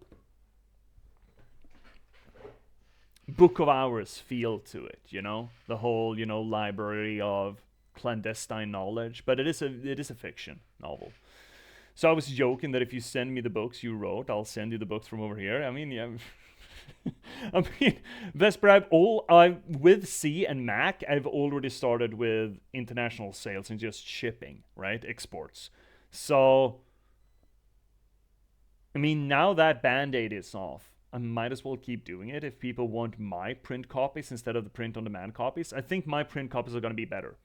It will become more expensive considering the shipping and everything, and tax and customs and bullshit, but I think my print runs are probably going to be of a higher quality than the print-on-demand ones. I think one of them was about theology. You were playing... Oh, we were playing Blasphemous. Yeah, probably. We mentioned a lot of books, man. I can't... Dude, Vesper, I think you'd get a kick out of Finnick's library as well. I took a look at his library shelf while he was doing his thesis paper, and holy shit, there was some interesting stuff in there. Really interesting stuff, and like hard to get stuff too, like clandestine shit. We're not talking about like the Book of Enoch in its original manuscript codex or whatever the fuck, but you know, weird academic papers on the subject.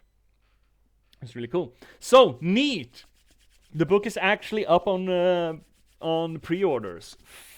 Oh, that's so cool. That's so cool. Anyway, let's do a little bit more game before we actually get to the break.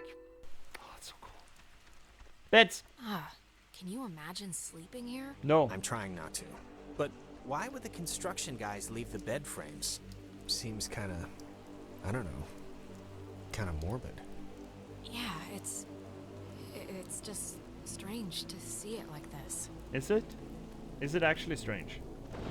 Vines? Stuff Vines. like this. I always thought it was pretty. Kind of like, I don't know, kind of like the buildings being reclaimed by the trees. And Also the creepy, soil, but yes. You know? Well, right now it just looks like scary tentacles, so... Tentacles? Graffiti-cles? Oh, look at Mr. I don't get distracted. I have never in my life been distracted. I feel like we were getting less distracted tonight, though, than we were yesterday. Yesterday was bad. Yesterday was pretty bad. Can I not? In the daytime, this is pretty much skater mecca. I can tell.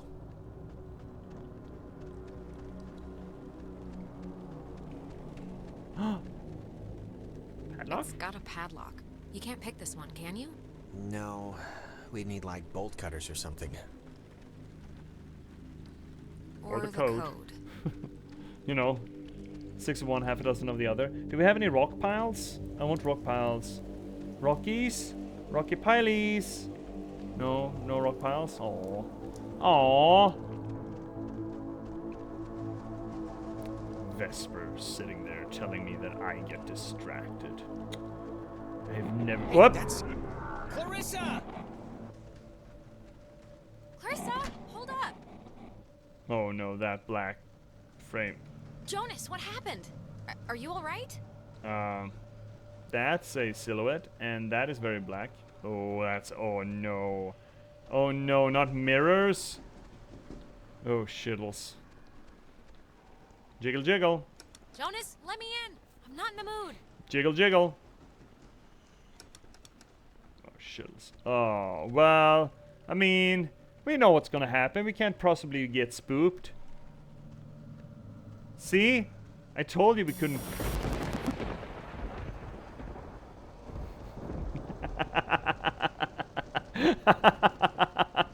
Can't possibly.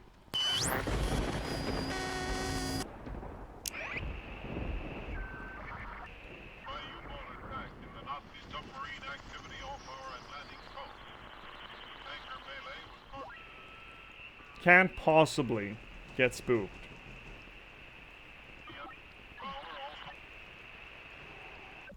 I ask that the Congress declare that since the unprovoked and dastardly attack by Japan on Sunday, December 7th, 1941, a state of war. Who was that? Was that Roosevelt or Roosevelt?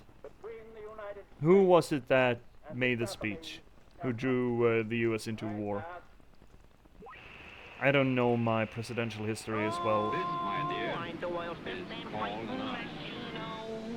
Them Nazis will learn what I mean, oh. My wonderful guns will murder them bums, and I'll bury them in the latrino.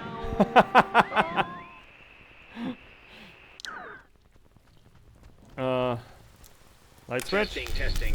Nothing bad has ever happened? I can't hear anything outside at all, but luckily this radio thing's working. Look, whatever.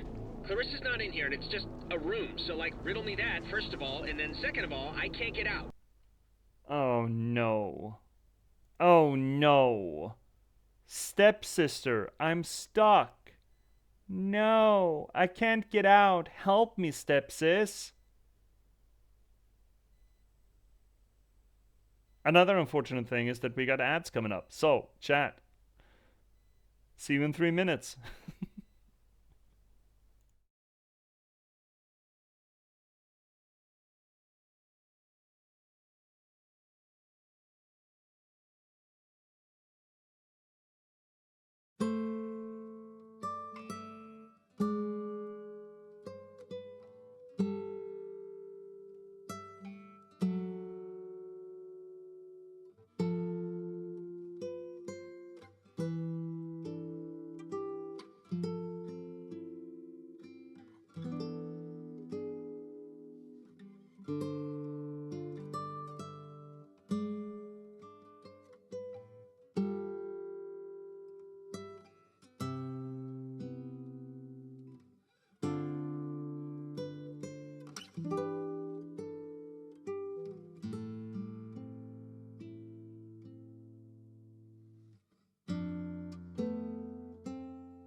They're ghosts. Ghosts, chat. Radio ghosts. Just ram it. Just put your back into it. Be a man here, Jonas. We got stuff to do. Alex. I can't hear anything outside at all, but there's just a really weird lock here. Does anything out there explain what this is? Nah. Melanie? Hello? Are you... Melanie? Look, is someone there? When the time comes, let Jonas talk to his mom. His mom's dead. I know his mom's dead. What is... Who's Melanie? Ow. I'm okay. Okay, what just happened? 'Cause that sucked. It's I guess a one-way lock? I just wish one thing would work here like anything works out in the real world. Dude, Jonas, you have no idea what the real world is. You've lived in a city for your entire life. Obviously, you have no idea what the real world is. Your perspective, Jonas, is small. Axe. Codes? Oh, here's the code for the padlock. 3418. 18? It's on a list of... Huh.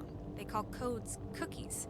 Is that slang or something? I don't know, but we got the combo, so great. Hey, did you see that?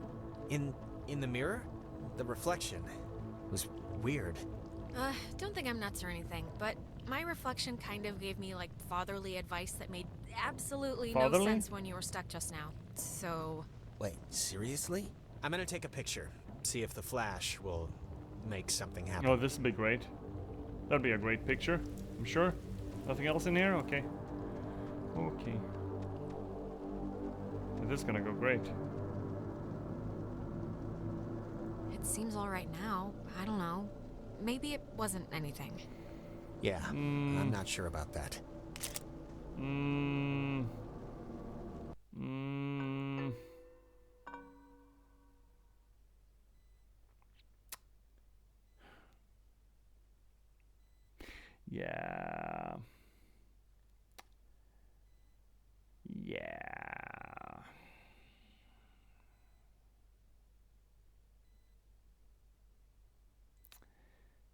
Yeah.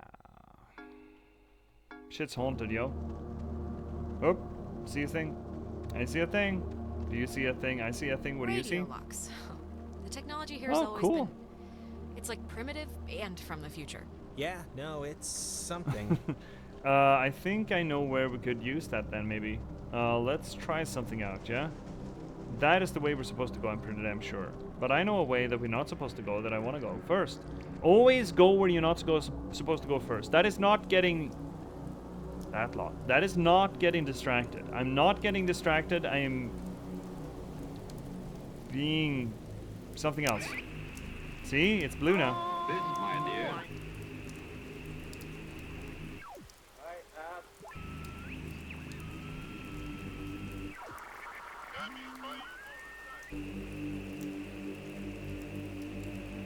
Oh, come on. I'm sure it's here somewhere.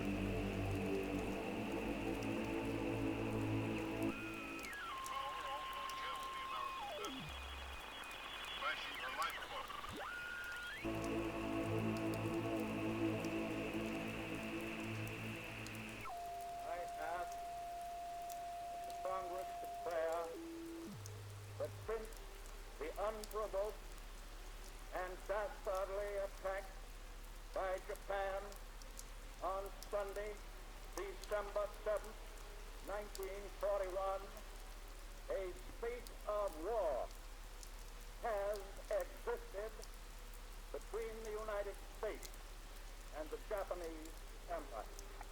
I ask...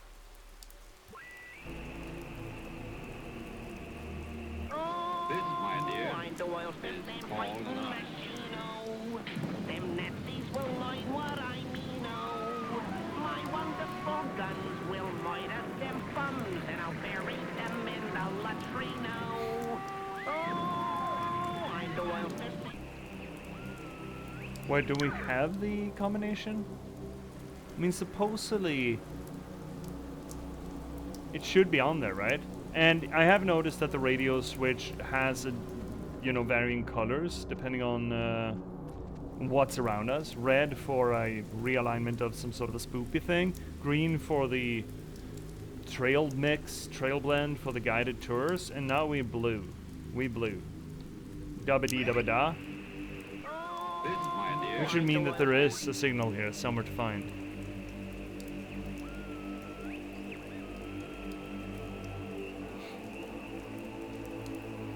Oh, shittles!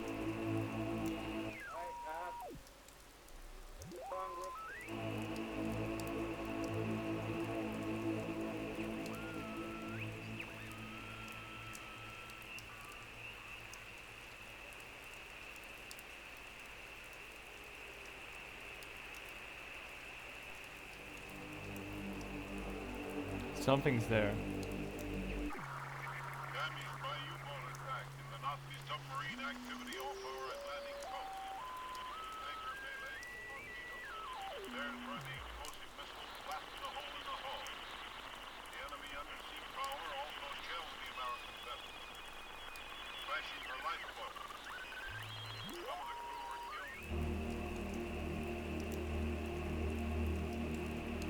It ought to be somewhere around there. Fuck. Do I need to find it before it pops up?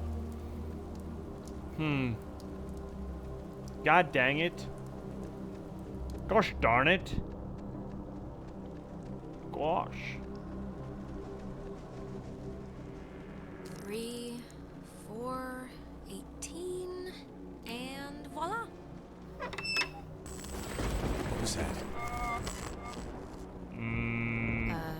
You tell me. I'm just gonna pretend it didn't happen, so... Yeah, great policy.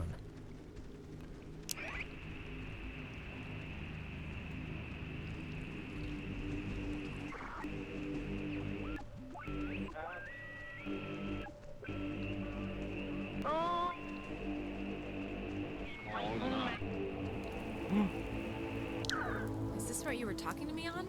Yep. Old girl did the trick. You think maybe Clarissa was using this before? No. You know, to call us and everything? It was locked, remember? How could she have gotten in? Same way I did. But then I don't really know how she could have gotten out. I love the radio lock combination. Would love it. I feel like I'm... Maybe that's one of those things that we're not supposed to be able to get until we come back on the... Supposedly this is a multi-run kind of game. And I am curious enough to play around with that. See where that gets us. Obviously we have other obligations as well. We still I really want to finish Control. So once this spoopy season is over, we are going to go back to Control. But once we have gotten that out of the bag, maybe we're doing Oxenfree runs for a spell. Yeah, that is an unfortunate fucking picture, my guy.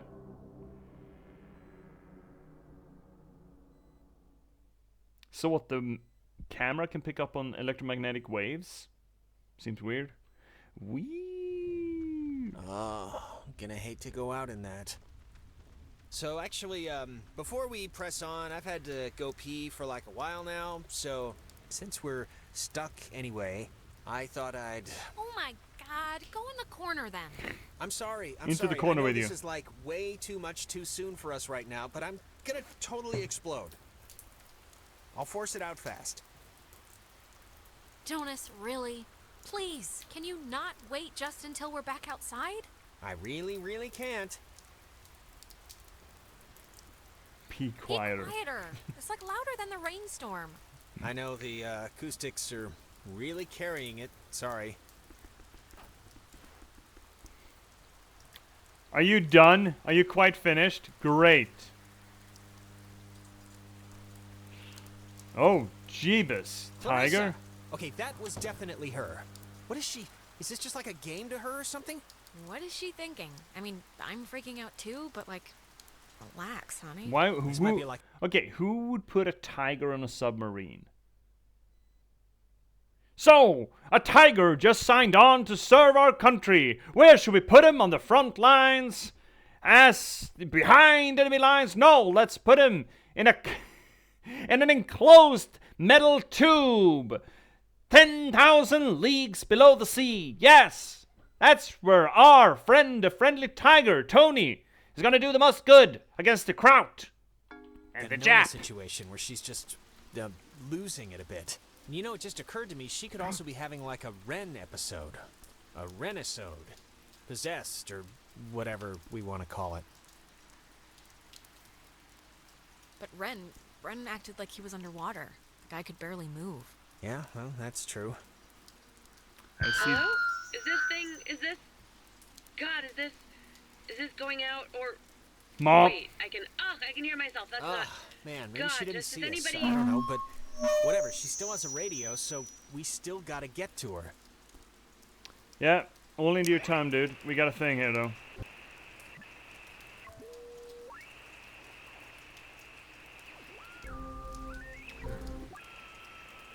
We'll get to it. I just want to check it all. The whole band.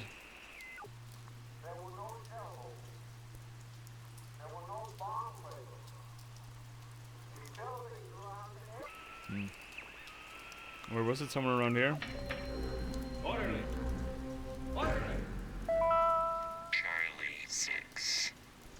Every individual it is maintained is enveloped in a radiance invisible to the carnal eye and only perceived by the soul accustomed to it. Sure, bud. Charlie 6. That's exactly how it works. Mosh. Hi, Apple Juice!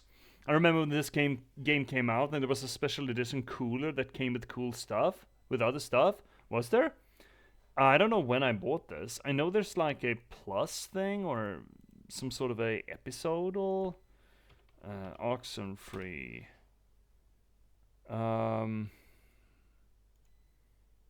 Is this not the cool one? So there is the... I mean, there's a collector's edition. Apparently, there's an alternate ARG of this.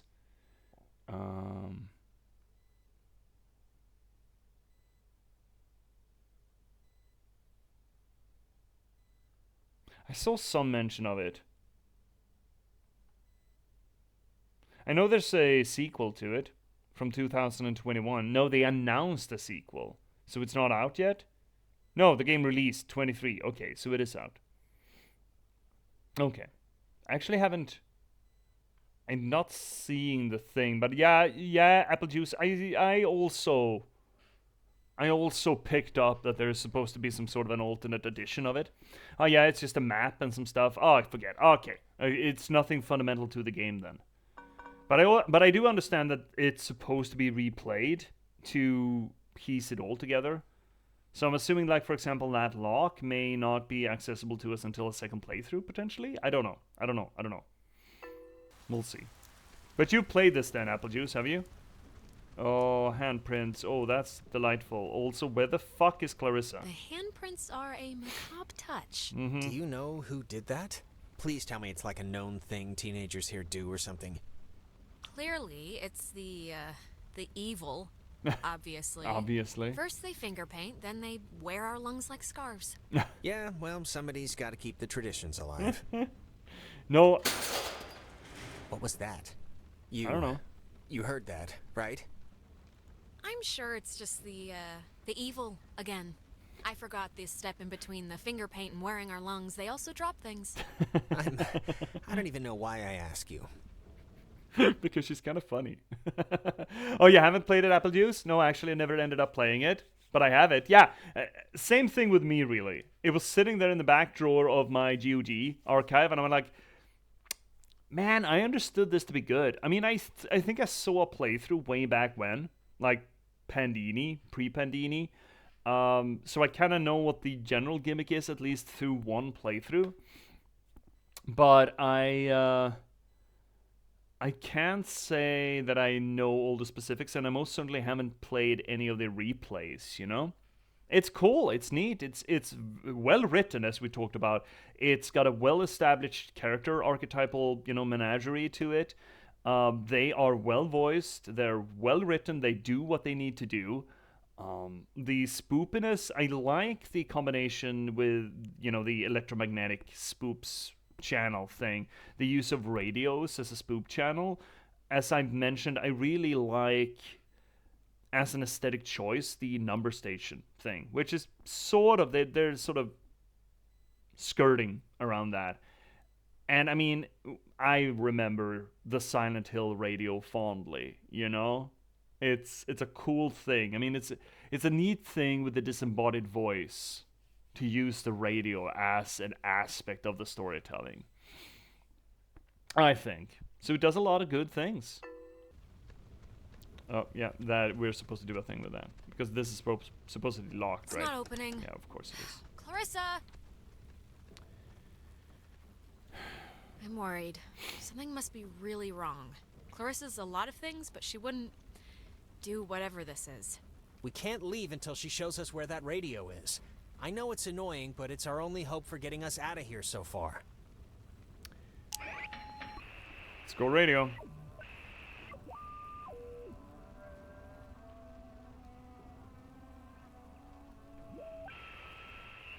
As a soldier would be who deserted his post under fire. Fuck it up. When making an example. High in the Cascade Mountains of Washington, the Navy opens the world's largest radio transmitter. Its 1 million watts can flash a message around the world in a tenth of a second. Hey kids, want to play a game? What is it doing? Oh no, Hangman. Be sharp and listen, mister. This is going to tell the classification board a lot about what can be expected of you That's in ominous. the future. How many questions will you be able to get in the allotted time? Like a test? This isn't how you play Hangman. Here's a simple one to start, so don't hold your breath. What is the name of the school you are standing in? School 10. we're standing in? Isn't this 9. like a... U.S. Army Radio Communications School. That's the stuff, Charlie. Now you're swinging. It all goes into your final rating. You want to get a good rating, don't you? I don't know, do I? You want to be a good soldier? Why the hell would we want to be a good soldier? Why do you care what I want or don't want or anything? I didn't come here for this. Yeah, we really, really didn't come here for this. Why Should we care? They didn't care. Jesus. Well, what is going on? I feel like I'm stuck on a tilt-a-whirl. Just keep the pointer on the button. Question 2. What did the communications officers at Fort Milner call codes? Cookies. Who would 10. know that? You call codes cookies? There. Now you're cooking. Coded radio transmitters have an important job, and you wouldn't want them to be unqualified.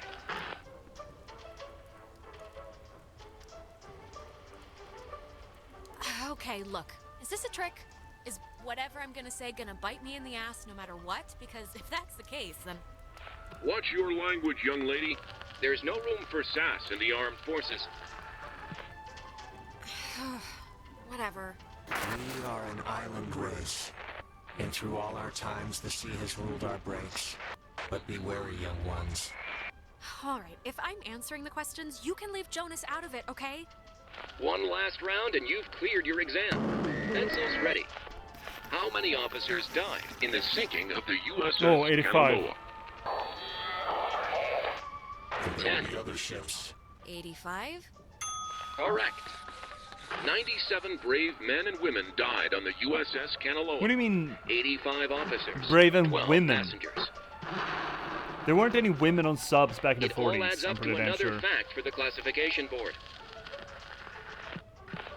Just another fact among many. Yeah. So, okay, that is lampshading, right?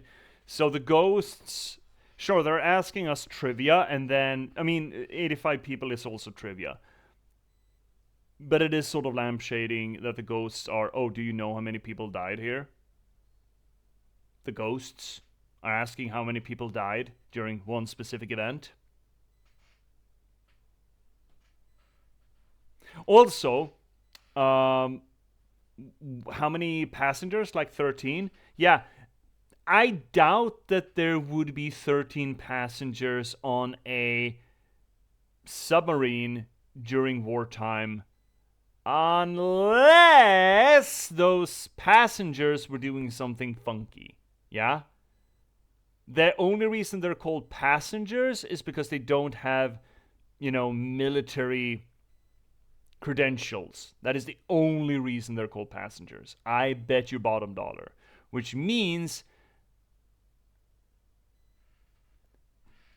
they're probably mad scientists. Didn't hear it here. Now they're mad, at least. I didn't need to get that far.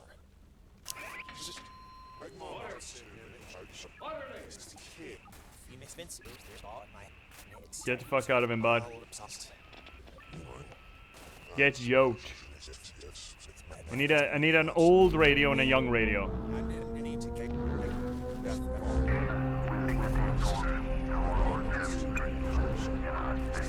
They keep making us open portals like this. I don't think that's a good thing for us.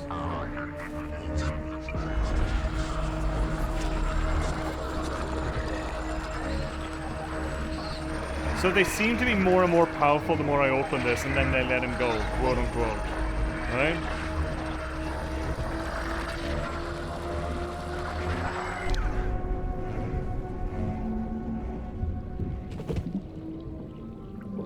Underwater.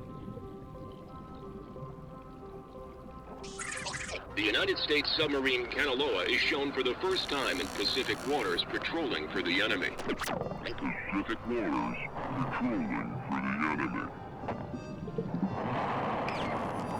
Through the periscope, the commander looks out over the ocean's surface. Kanaloa was lost today, lost at sea, near... Is this... Are you the dead officers that sunk on the Kanaloa? We are sunken.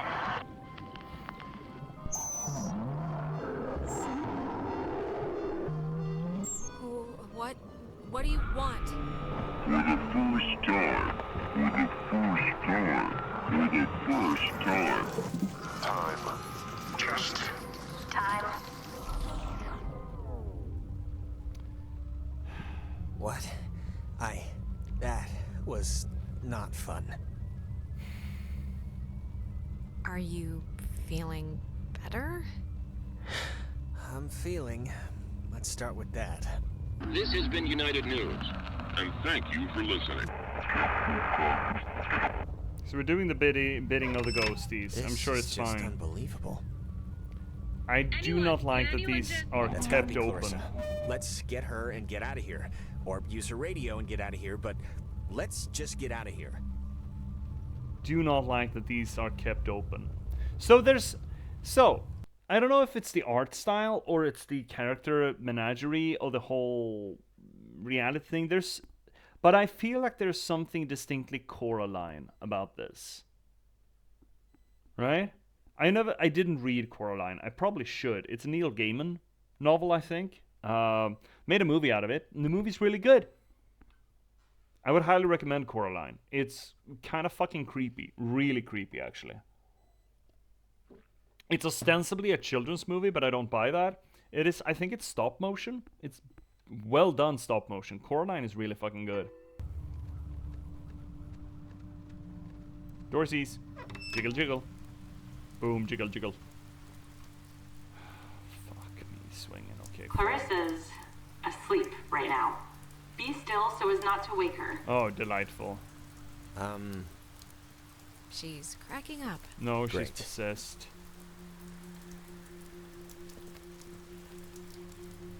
Bugger.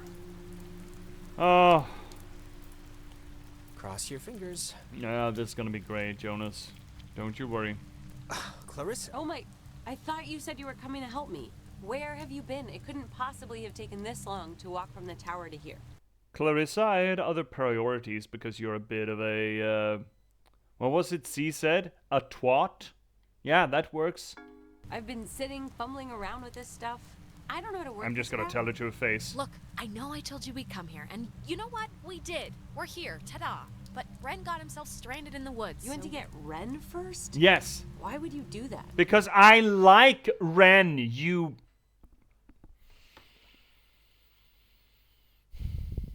Ren is a friend. You're an annoyance. Don't need more reason than that, darling. Oh, Apple Juice actually got Coraline the other day for my October movies. Well, there you go. I haven't seen it yet. It's a good one. It's a really good one. It's creepy. It's a good creepy one. Really good creepy one. I highly enjoy it. I've only seen it once though. I really should rewatch it, and I should read the book. I mean, it's Gaiman, right? Gaiman's good. Gaiman's real good. I'm sorry, but he's like the most useless one. He's like the bassist. Clarissa, he's my best friend, okay? So, on the scale of things, you're gonna come up short on this one. Scale of things? I have a radio. I just can't figure out how to make this stupid thing work. I don't know. I can't get it to do anything I want. Alex, because you can't yell it. You can't bully the radio to work? Is that why you can't make it work, Clarissa?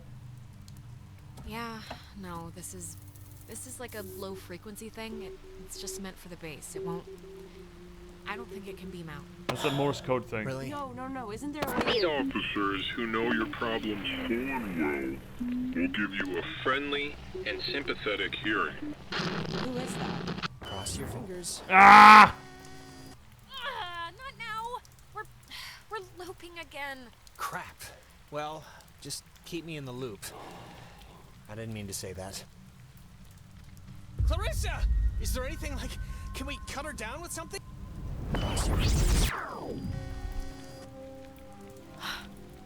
Holy crap. What is it? Is something wrong? Or not? Look, Clarissa might be dead in there. Why? We just heard her. Look, are you feeling okay? Never mind, just ignore me. All right. Clarissa? I would have swore she was in here. Better gone than dead. Oh, maybe this was the thing, the radio she was using. If we can get it to... I mean, she got it to kind of work, so... Yeah, it only broadcasts within a short space. It's not gonna do what we need it to. Really? How do you know? Because we did this. Jonas, fucking keep up, bud. Just, it's okay. Knock yourself out. Actually, what I want to do is check out the Morse code here. I thought I heard something. Orderly.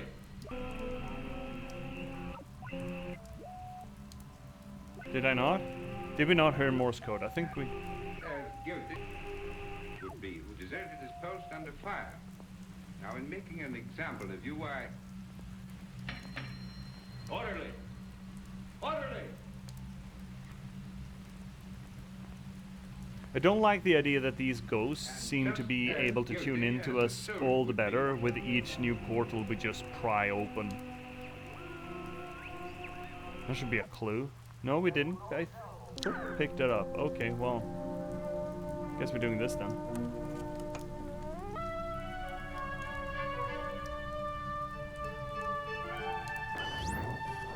Clarissa. Clarissa, it's us. It's Alex. Are you okay? Oh shit. Alex, don't worry. She's like... I will never forget she's that like I am an Ren was. American. What is she doing? Fighting... Oh my god! Why would she do that? Why would she do that? We're not... It's not like we're... She was like possessed. I just... This is... Jonas, this is so horrible. I don't even know what to... We should get to the others. I can't even imagine telling them. Or how to tell them. I mean... I don't even know how I can tell her mom. I mean, she knows me. This can't... Oh God, and just the fact that I'm the one who was here. And God. Yeah, shit's fucky. We'll figure it out. This is unbelievable. Yeah. Kind of is. Let's get this motherfucker. Let's pop this. No?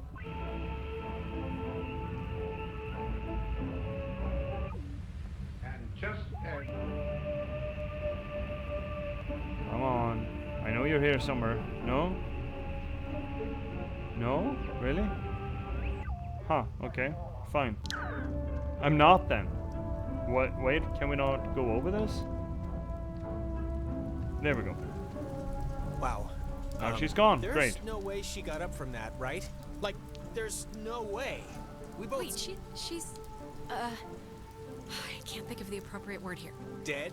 The word is dead. She should be dead, Alex. I watched her. There was no breaking that fall, so... How'd she walk away? This isn't possible, because unless she's built of rubber... We did just go through a... sort of a temporal anomaly, a time thing. Maybe it's screwed with what happened? Well, regardless, good news? Well, we'll see. We'll see. We'll see, Jonas. I don't fucking know, man. Oh, shittles. Dude, I just work here, man. I don't know. I don't know. How am I supposed to know? Let's just get back to Ren at the comm tower. Maybe Wait, he's really? had better luck than us at... We're just going anything. back? That's ominous. We're just going back? Okay, I guess.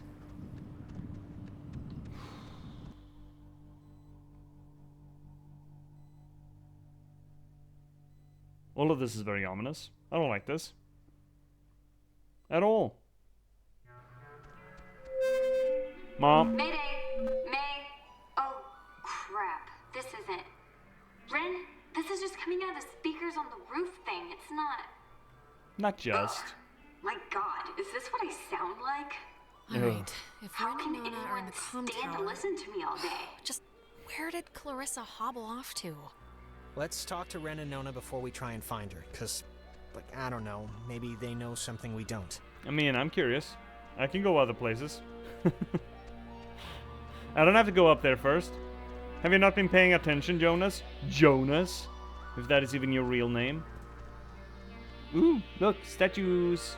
Oh, nice view of the sea. If I see the sea once more.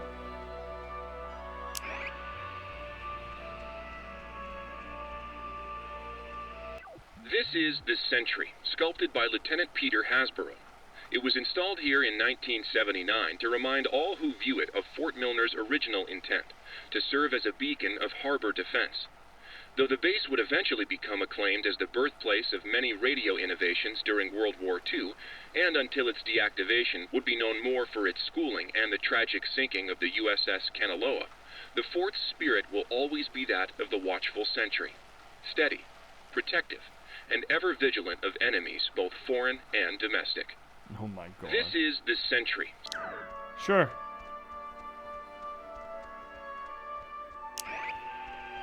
Do we have any more anomalies? Just cruising for anomalies here. Cruising, cruising, cruising. Ooh, I see bunker. Anomalies? This is just gonna lead us down to the beach, I'm sure, but anomalies! This can't be safe, can it? Just running around like this with your face down into the radio. That's gonna be to her house. Yeah, it is to her house. Well, we're gonna get there. Okay, fine. Fine. Let's go up to the bunker. Check that out.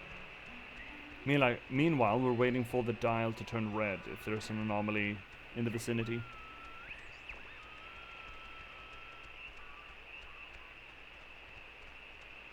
Skippy.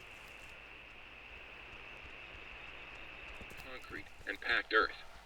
The lead blast door will only unlock through use of the call and response system, a setup devised by Lieutenant Commander Matthew Feinberg to prevent tampering. If the Catbird Station, a small watch point in Edwards Forest, radios in a decoded attack, the shelter door will automatically open, triggering an alarm and compulsory evacuation. Okay, This so we early can version of send what a... would today be considered a blast and fallout shelter was commissioned and built in 1946. The above-ground hub leads to a bunker 60 feet beneath the Earth's surface, molded with layers of poured concrete and packed earth. The lead blast door... So if we could send a... That's an anomaly. If we could send a early warning system to Edwards, probably from Fort Milner, we could open this door. That seems like such a thing to not be able to unlock until...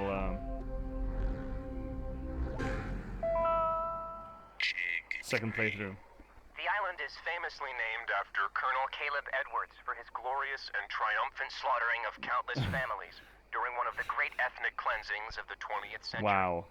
The forceful removal of an ignorant people to make space for destined holders is a time-honored tradition in our still young country. I mean, and you're you will not be wrong. a part of that heritage, Alex. Do not Alex? resist. It will be over soon. Oh, that's ominous.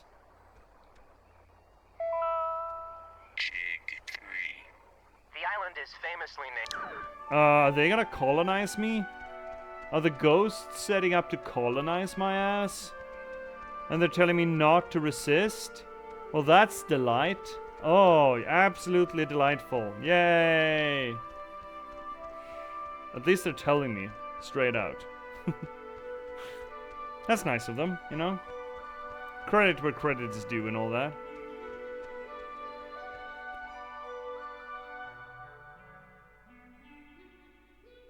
Have you seen The Fog? Yeah, Apple Juice. I've seen The Fog. It's good. I really like The Fog. It's a good movie. I also saw the TV show. There's a season of it. It's not as good. The movie's great. Is that just a movie or is it also a book? Because I think I think Stephen King at least helped. There's some base to Stephen King.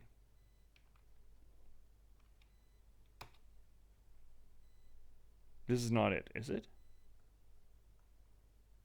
2005. Is that it? Is that the one? No. Wait, are there many Fog? The Mist! Oh no, I haven't seen The Fog. I've seen The Mist. The Mist is the Stephen King one. 2007. Yeah, in that case, no, I have not seen The Fog. In that case, no. I have not. 1980? Oh yeah, I saw reference to it now that I did, incorrect searches. Jamie Lee Curtis? Cool. Who else is in it? No one Hal Holbrook. I mean, he's he's got a famous face. Otherwise, I don't really recognize anyone here. Is it good? Local legend tells of a ship lured onto the rocks of Antonio Bay being enveloped by a supernatural cloud as it sank. The myth says that when this mysterious fog returns, the victims will rise up from the deep depths to seeking revenge. Is The Mist good? The movie The Mist is... I would argue that it's legendary. The 2007 movie, The Mist. I don't know if that's based on a Stephen King novel or it's just Stephen King who worked on the manuscript or the script of it. But I think Stephen King was involved somewhere along the line. There is also a one-season TV show that will try to, just do the movie but longer, and it kind of flopped, if I don't misremember. Yeah, I like The Fog. It's a John... Oh, I didn't even look at that. It's a John Carpenter movie? Oh, Jesus H. Tap dancing. In that case, yeah, okay, I get it. Yeah, it's probably good then. Holy shit, Carpenter is he's so good. I particularly like... I mean, it's... Look, it's low-hanging fruit to say that you particularly like Carpenter's The Thing out of... When was that? 80... The Thing came out in that magical movie year, right? Is it 80, 83, 84, 82? 82, when everything good came out. Just look at the movies that came out in 1982, and it's like a third of all the really good movies out of the 80s. It's absolutely absurd. That year was insane. But did you know, I mean, not everyone maybe, but it's fairly common knowledge that The Thing is John Carpenter's, big hoorah. But did you know that The Thing is actually the first book in a trilogy of John Carpenter's, what are they called? The Apocalypse movies? There's a common framing to it. They are not common in their story. They're not common in their characters or actors.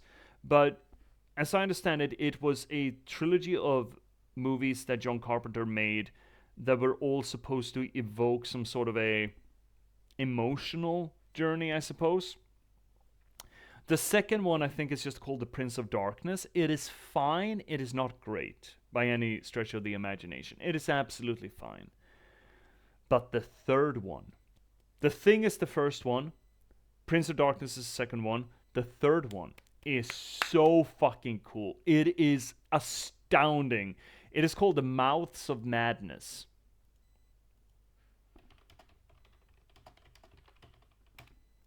And it's from 94. That late, eh? 94 movie with Sam Neill in it. Made by John Carpenter as part of his... I'm looking for the term here, but I don't... Apocalypse Trilogy. There we go. With The Thing, The Prince of Darkness, and then Mouth of Madness. Mouth of Madness is so fucking good. It is really fucking cool. I cannot recommend that enough. Sorry to interrupt you, but I have to pull something out of the oven. No problem, Apple Juice. Just go ahead. We're gonna carry on with the actual game instead. It's almost like I get distracted or something. Hey, I saw you guys coming up from the tower. The Dick Tower. I think you mean Harden Tower. Please don't ruin that for me. It's all I have left. How's Nona doing? We heard what I imagine was her first radio cast Welcome back. Earlier. Yeah, no, I don't know. I mean, she's frazzled one moment, then that makes me frazzled, then she sees that I'm frazzled, so she freezes up. Any luck contacting somebody? Nope, no luck to speak of. And honestly, I thought this week was gonna be a big karma dump. I found $50 in the street. Okay, Ren, how have you tried? And have you tried it more than once? Hey, we've tried. The stupid radio's been what my therapist would call a negative reinforcer. Just won't work right. I'm so glad I took that second brownie. Oh, no. It's kind of, it's just about to start doing its thing. Ren, we need you sober right now. We need you capable. How could you be so stupid? Oh. Wait, you're not messing with us? You seriously took another one? It was like half of one, all right? It's just to level me out. No. It'll bring me back up. That's what it does. If you're down... I cannot believe you. You're gonna keel over in like a purple haze while we try and save our lives. I'm gonna be fine. Last time I just ate too much. This was a gimme. It's baby food. Oh my god. Oh god. Yeah. That's an oh my god situation. Oh my god, Ren, you fucking idiot, man. I mean, I understand the escapist need when things are going topsy-turvy, but you're such a fucking dumbass. Also, you end up at the top of a tower with the girl you got the hots for, and your response to put yourself fucking comatose by eating happy brownies? Like, what the fuck? So, yeah, Apple Juice, you saw The Mouth of Madness. And you loved it, saw it a month ago. It's such a good movie. It's so fucking cool.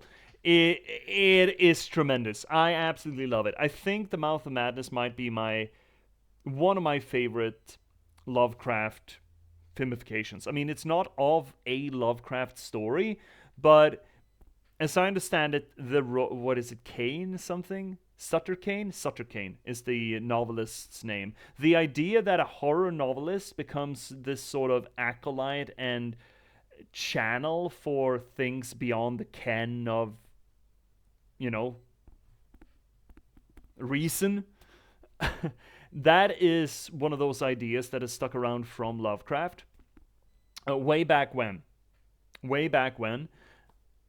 I'm talking like 50s, 60s. After Lovecraft died and his stories, started garnering traction, people ran with this notion that Lovecraft's stories were they were fiction, but they were sort of drawn into the sphere of something real. So people believed, seriously, Have you read Sutter Kane? No, I haven't. I think that wouldn't be healthy for me or anyone really. But people drummed up this notion that Lovecraft stories were a indication of something real, that there was something real influencing Lovecraft to produce these works. And people started actually looking for the Necronomicon, the a mad Arab, I forget his full name, but you know, the not even slightly racist overtones of, you know, foreign Orientalism bringing this outer world knowledge to the forefront. So people started looking around for the actual Necronomicon. So this idea of a writer being sort of, I mean, this happened concurrently with the notions of structuralism as a literary movement. You know, the idea that an author doesn't really matter. An author is just a mouthpiece for the stories and the myths and ideas that are sort of circling around in the collective unconsciousness, not dissimilar to what we see in Control when we're playing that.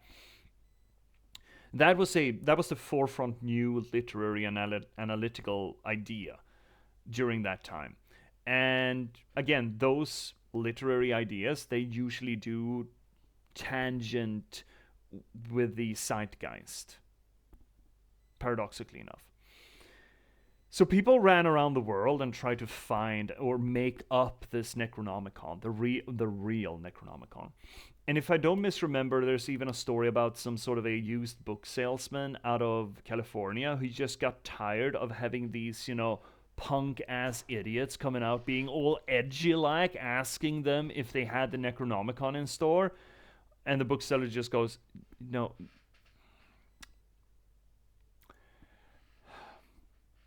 The Necronomicon is not real. And these edgelords, these absolute fucking units of edgelords, they just, oh, well, you're just not clued into the occult enough to know about it. There was one book trader in California, I believe, if the story is true, that just wrote it. I just, fuck these guys, I'm gonna write it. I'm gonna sell it. But there was that notion about Lovecraft back in the 60s and 70s, that he was sort of a conduit of something beyond the canon man, right? And it has had modern fluctuations with that, like, for example, the bloop, that sound in the Pacific Ocean, that people for the longest time couldn't really identify, and they thought it was organic. And supposedly positioned within a few nautical, like 100 nautical miles or 50 nautical miles of, quote-unquote, the position of R'lyeh, right? There's been a lot of that. And obviously you can see that idea taking root and bearing fruit in Carpenter's Mouths of Madness. It's a great movie. I fucking love that one. Now, okay, Apple Juice, if you're into horror movies, I have mentioned this previously, specifically in regards to this game, Oxenfree, and also when we played Signalis. When I keep mentioning number stations, I love the idea of the number station. I think it's a really creepy and cool little detail, a little leftover of the Cold War. These radio stations that just bark out a number line that was supposed to be sort of a cipher for code talkers during the Cold War, where you can still tune into them. They're still around, some of the number stations, especially, you know, in the southwest of America, with someone sitting on a radio or a recorded message just looping 3 7 2 5 3 7 1 9 over and over and over and over again. And there was a movie that played around with that, and also another Lovecraft story. I don't remember the name of the story, but the idea is that some sort of Lovecraft's impression of a scientist had created a machine that expanded our perceptions beyond the 3 spatial dimensions. And it sort of opens them up to all these fucking critters crawling on the walls, right? The movie's called The Banshee Chapters, and it's one of the few horror movies that actually get me a little bit wigged out. It's really fucking cool. The Banshee Chapters plays around with the number station, and supposedly number stations that sort of open that span. It's got some Hunter S. Thompson to it as well. It's a really cool horror movie. I would highly recommend it, Apple Juice, if you haven't seen it. The Banshee Chapters. It's really cool. Hi, Ilu. Why? Why though? I mean, it's horror. It's Halloween, kind of. Anyway, let's get back to more spoopsies. Here's these. So Nona, how are you doing? Clarissa's killed herself? I'm sorry. Well, one Clarissa has killed herself. I don't know if all of the Clarissas has killed themselves. Right, it's Major Dickie's tower. Right, we know about the Major Dickie's tower. Why is it horror though? I mean, what is horror? Ilu, why is what horror? The movies we're talking about or this game? Banshee chapter from 2013. It sounds reasonable, Apple Juice, yeah. That sounds like a reasonable date for it. I'm gonna check it. Banshee chapter 2013. Yeah, this is the one. This is the one. I think this one is really cool. It doesn't have a great score, but I really liked it. Well, I mean, IMDb, a horror movie with a score of like 5 or 6 is usually a pretty good horror movie. You know, as far as horror movies go, you know? Yeah, I'd highly recommend it. I think it's really neat. I think it's really, really neat. Or I thought when I watched it was years ago, but I responded to it. I thought it was cool. Had some great aesthetics to it. And great ideas, too.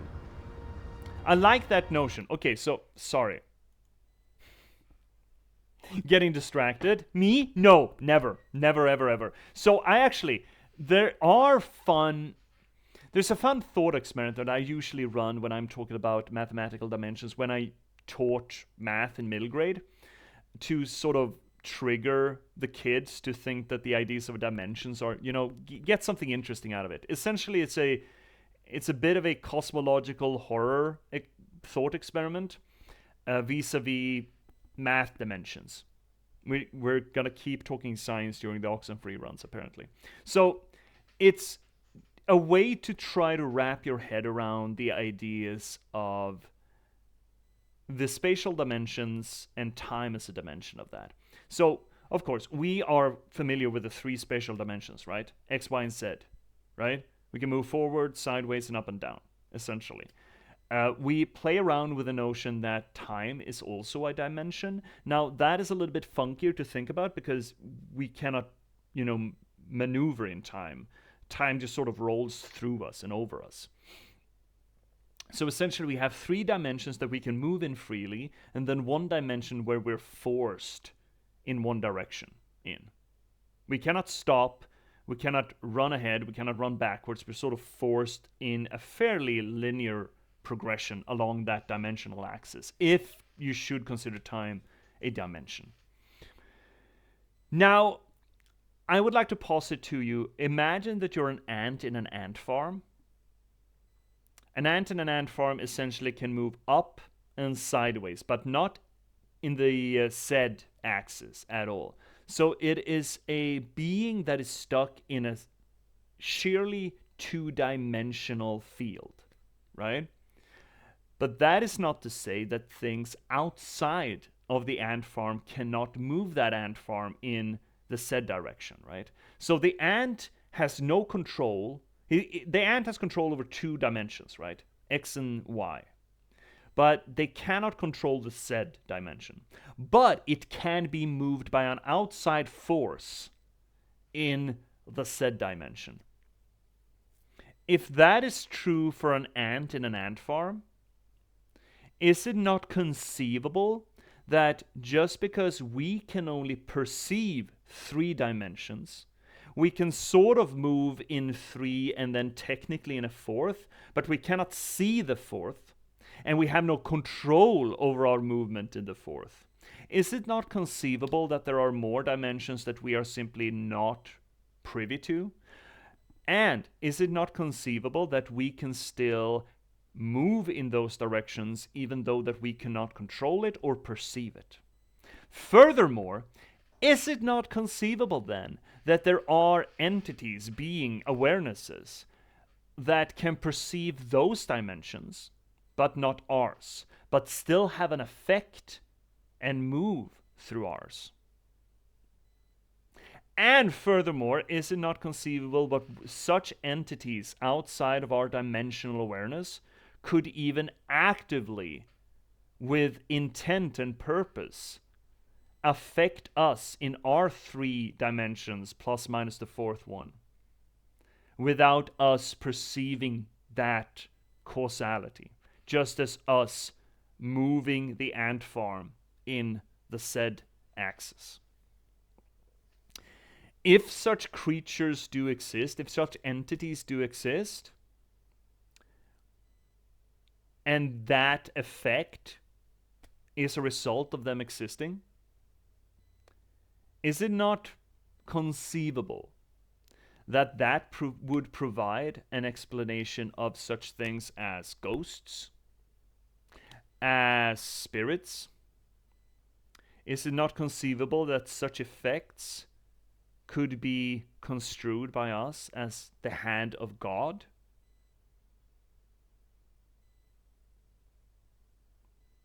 Again, no truth, no science, but it is a fun thought experiment, I think. A little bit of a cosmic horror element to it. And I enjoy it as a way of first wrapping one's head around the idea of several dimensions more than just the ones that we are limited to, and making it fun. You know? Anywho, we got another ad break coming up, so we're going to run that. It's going to be 3 minutes. Hopefully going to be the last ad break for the evening. And then we're going to continue on with more Oxenfree. So, chat, please don't go anywhere in the meanwhile. I will be right back with you. Don't you worry. And take care of yourselves in the meanwhile. So, see you all in 3 minutes' time.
And we're back, chat. How does it feel to have survived another ad break? Hope it feels good. Hope it feels good. Let's get back to Oxenfree and see if we can get somewhere here before I get distracted again. Are we back? We are back, Vesper. And I'm not getting distracted. Ever. I've never been distracted in my life. Ever. This thing doesn't work. Not getting anything? I'm getting something, but it's like, I don't know. Hi, Nona. Hey, Nona. Night's still going, huh? We heard you on the speaker system. You got that working? No more science distractions. Well, we talked a little bit about mathematical dimensions and, you know, fun thought experiments, cosmological thought experiments that I like to run. Otherwise, no. I think we haven't gone further than the cassette tape functionality.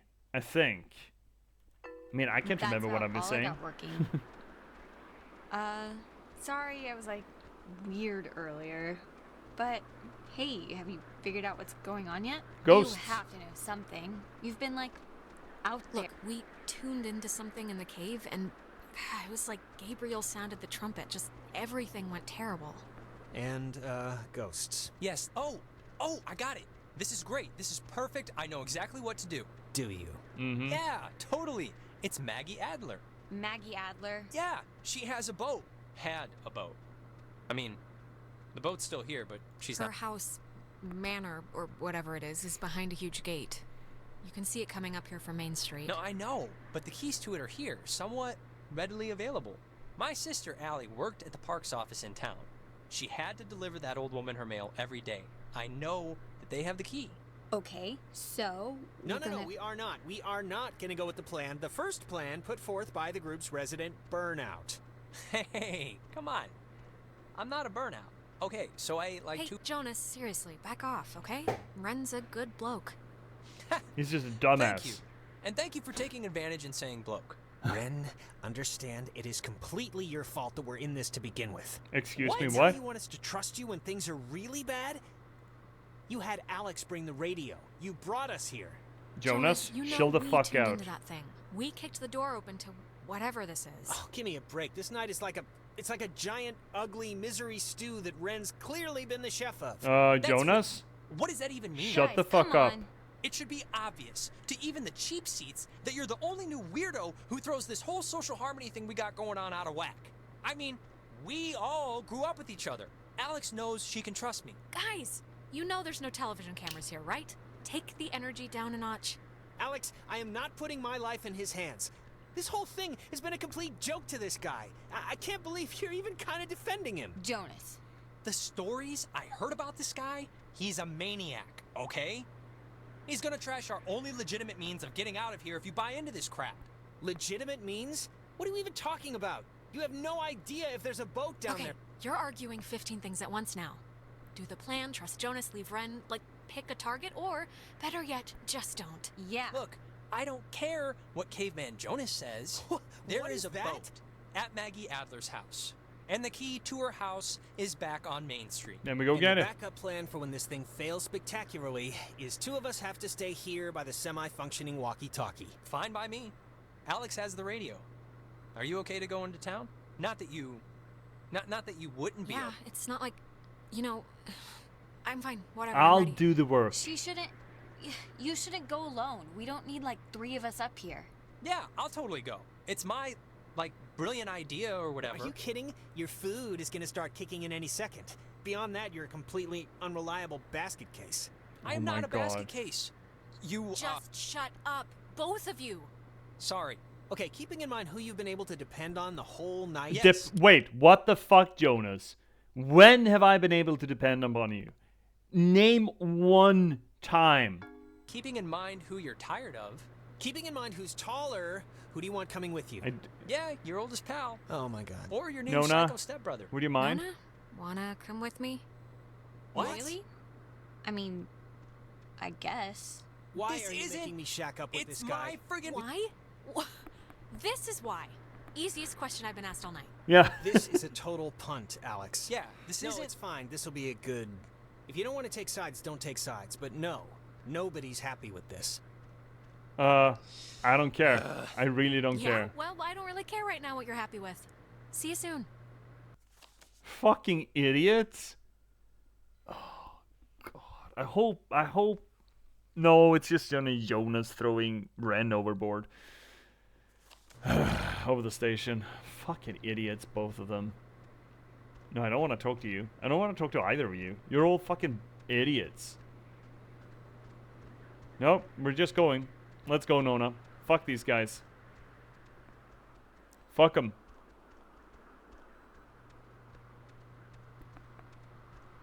I guess fuck Jonas more. Just a little bit more. So what's the psychology behind that? I mean, it's not a bad character moment, really, right? So what we have here, Jonas has previously made a point to us to, you know, be a little bit sensitive about his masculinity, you know, needing to prove himself time and time again. Now, why that is, I'm not going to read into the reasons why. I mean, wasn't his dad died, or I don't know, just teenage boy. There really doesn't need to be a better reason than a teenage boy.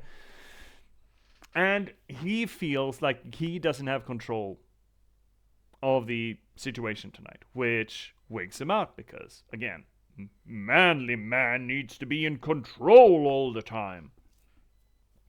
So when he finds even a sliver of a reason to jump down someone's throat, he's going to do it to blame it all on them. Not to mention that he is, at one part of two, reason why this whole thing happened in the beginning. I mean, he drove us to go into the cave and flip on the switch. It was really fucking nagging us to do it. Now, we, as, you know, completely genre unsavvy, of course went along with it, but the fact that he feels guilty about the thing, he's trying to play that off on Alex a little bit carefully previously. He was also really sensitive about Alex flipping the switch and not letting him because he's the big manly man.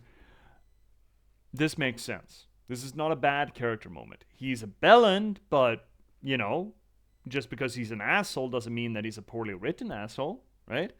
Hi, Monix! How you doing, buddy? We just saw teenage masculinity in its prime state, and it was not impressive. So I brought the only other reasonable person along with me for another trip. You're good? I'm glad to hear it, Monix. I'm glad to hear it, buddy. Ah, Jeebus, these absolute nubbins. Yeah, let's go, Nona. Let's fuck on off out of here.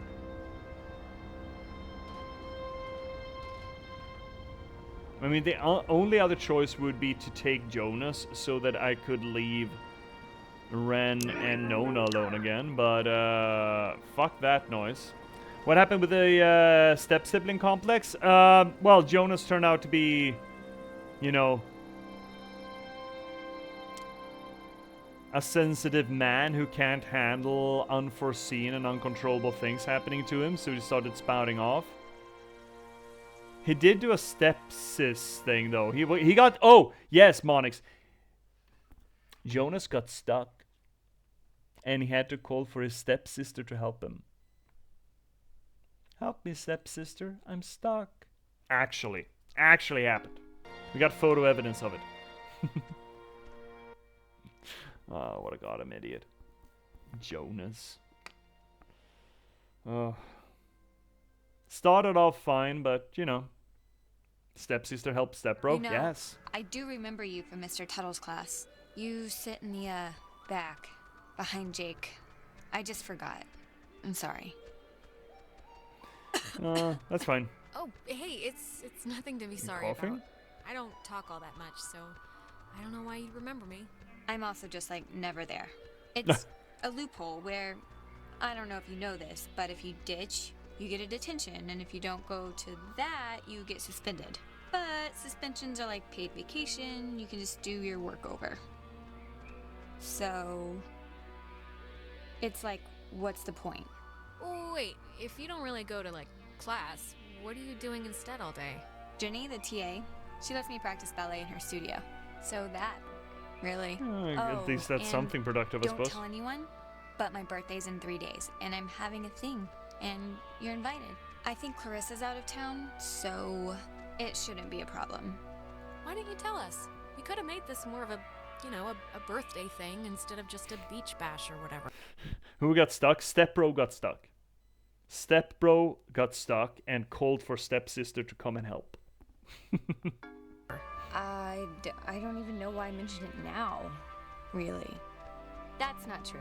I was thinking about, well, I'm worried about Clarissa and, well, I was thinking about my last birthday when, actually, sorry, never mind. This has nothing to do with anything. Okay. I'm just in a fog right now. Say what you want to say. No, come on, I want to hear this. It was last year, your birthday. Go. Just, this was when Nicole was in her car accident, and so of course we cancel and go visit her, and I'm not gonna pout about that. It's common decency, it's fine. But afterwards, after this totally emotionally draining night, Clarissa still came over and surprised me with this huge that's actually pretty cake. nice. And we stayed up and watched all my favorite movies, and she didn't have to do that. That's sweet, actually. Yeah, fucking good on Anyways, Clarissa. My birthday's in 3 days, and I just hope she's okay. That's all. Yeah, I hate. We'll find her, Nona. at least. I'm not leaving without her. Yeah, I know. I'm sure she's fine. Sure, she's fine. We didn't totally see her jump out of a window. I mean, we didn't find a body, and in horror terms, if you don't find a body, they're not dead, right? That's how it works? I think that's how it works. She also has a sound lock. That is a sound lock, that too. I see it, I see it, I see it. Beepity-boppity-boom. Squad-a-law, we're off! Ha-ha! Let's go! Come on, Nona! Ha-ha! Oh, I see anomaly.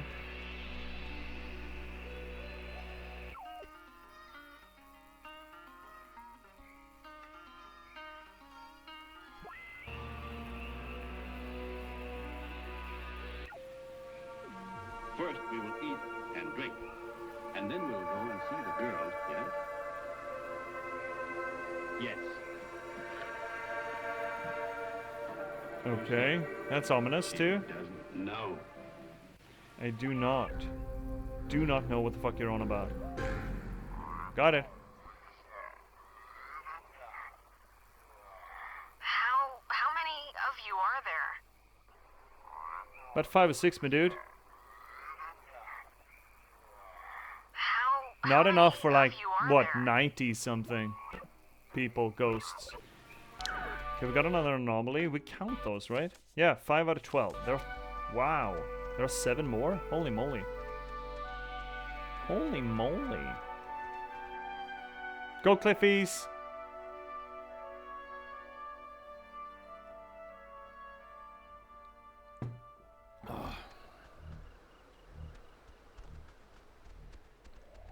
That's another lock. That's another sound lock. No, that's 102 something. Maybe we'll check it out. We'll check the whole band.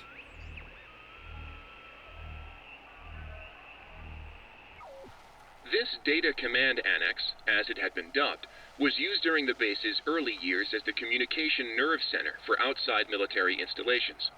It was also the primary office of Marianne Bozek, a civilian who developed communications protection through the invention of the famed WAL system. A type of radio frequency identification, WAL, standing for Wave Assisted Lock, assigned each person who was stationed at Fort Milner a call sign through which they could use their portable two-wave radios to unlock prescribed doors and gates. I want that. Though the mechanics are considered outmoded today, the island still uses this security method to honor its rich history. Yeah? This Data Command Annex, as it had been dubbed, was used during the base's early years as the communication nerve center for outside military installations.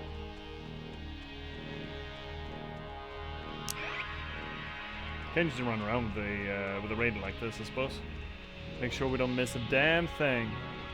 That's Main Street. That's where we're supposed to go. But this goes down to the beach, right? I want to kind of check out the beach, see if we find any anomalies down here. Beep.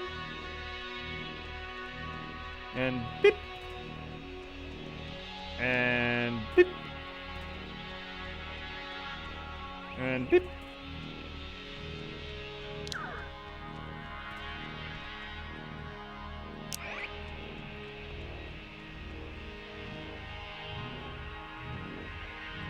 So the cool slacker girl totally invited us to her birthday. That's neat, right? Instead of Clarissa, we can replace Clarissa. Oh yeah. We can totally replace her. Maybe we'll become homecoming queen. Maybe we'll grow tits too. I think stepsister Alex got stuck while climbing, right? No. Alex is fine. Alex is running this show. She would never get stuck. She's the absolute MVP here. Skip. This goes to the beach, right? Yeah. Let's check the beach real quick. Well, we got free reign while it's on the way, yeah? Time is at 21:12. I'm not gonna run long tonight, though. Just so you know. Oh! More Morse code. I want to check that. What is that? What is?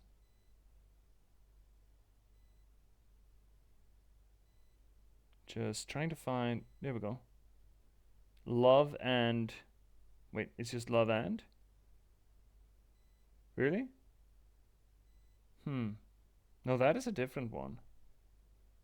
We get a broader band on the radio in later runs. No, that is not the one either.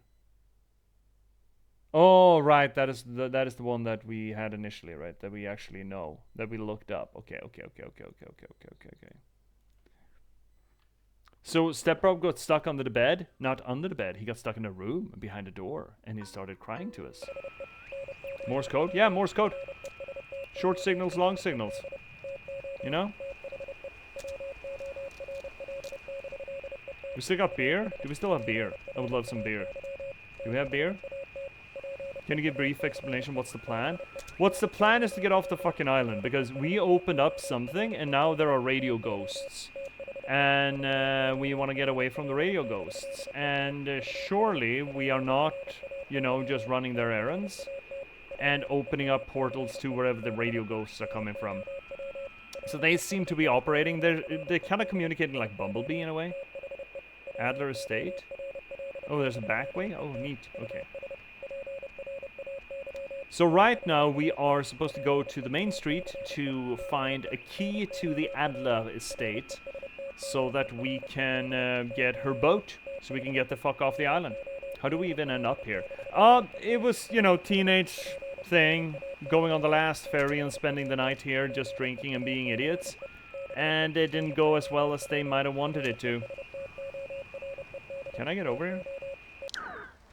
I cannot, right? No, I can't get over here. Okay, so there are no things here, is what you're telling me. That's fine. You know, doing teenage things. You know, this, drinking, fire, you know, standard teenage stuff. And then it got weird. And then everyone got spread out. Everyone had a little lycee down, an involuntary lycee down, and everyone got spread out all over the island. And now we've slowly collecting them, but there's one still that we haven't found.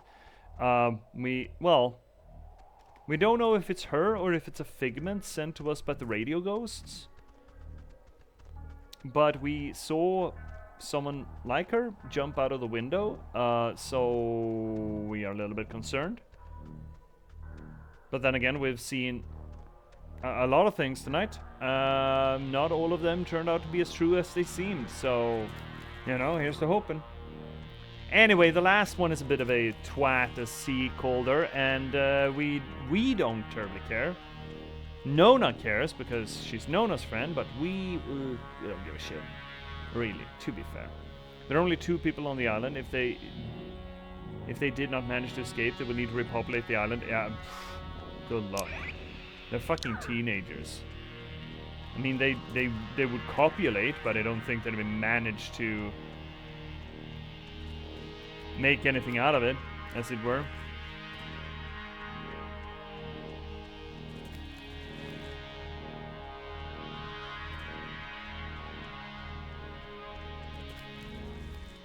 Alright, no anomalies on the beach. Well, no more ones. None more than we've already found. Wait till they're 16 or 18. They're still dumbasses, though.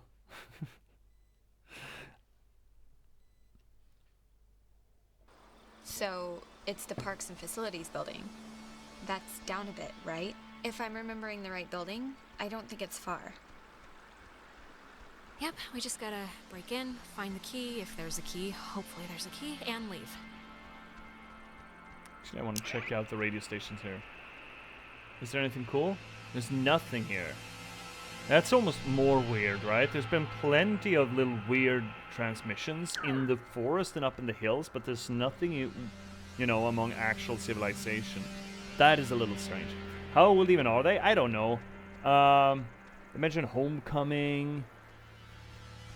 I'm thinking first year high school, maybe? So what, 14? Clarissa! What are you... How did she get up there? Oh. What are you doing? Oh, she's cursed. Clarissa, where have you been? Oh, the she's last time we cursed. saw you jumped out a window. I mean, we thought you were dead. Clarissa! What?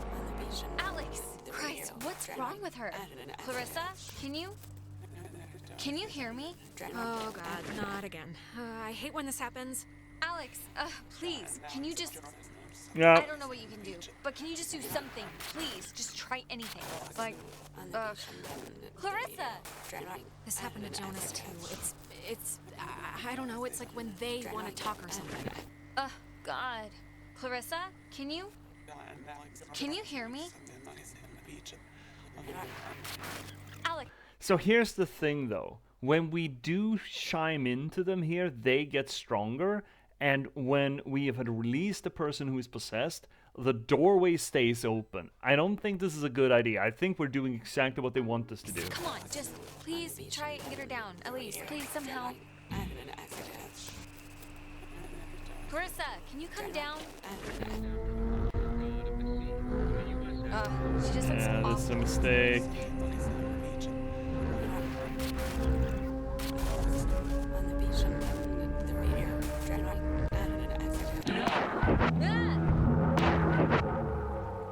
You think you can control me? Clarissa. Are you not possessed? Are you not possessed right now? Possessed. I am possessed. I am consumed with an unending fury. Oh, that's unfortunate. She was wonderful with her hands. Yet I keep hurting, and I really don't want to. Consumed with... What are you mad at? We've all been... I'm not mad, dear. I'm tired. When you're off, the little machine has no more heart than a brain. No more heart.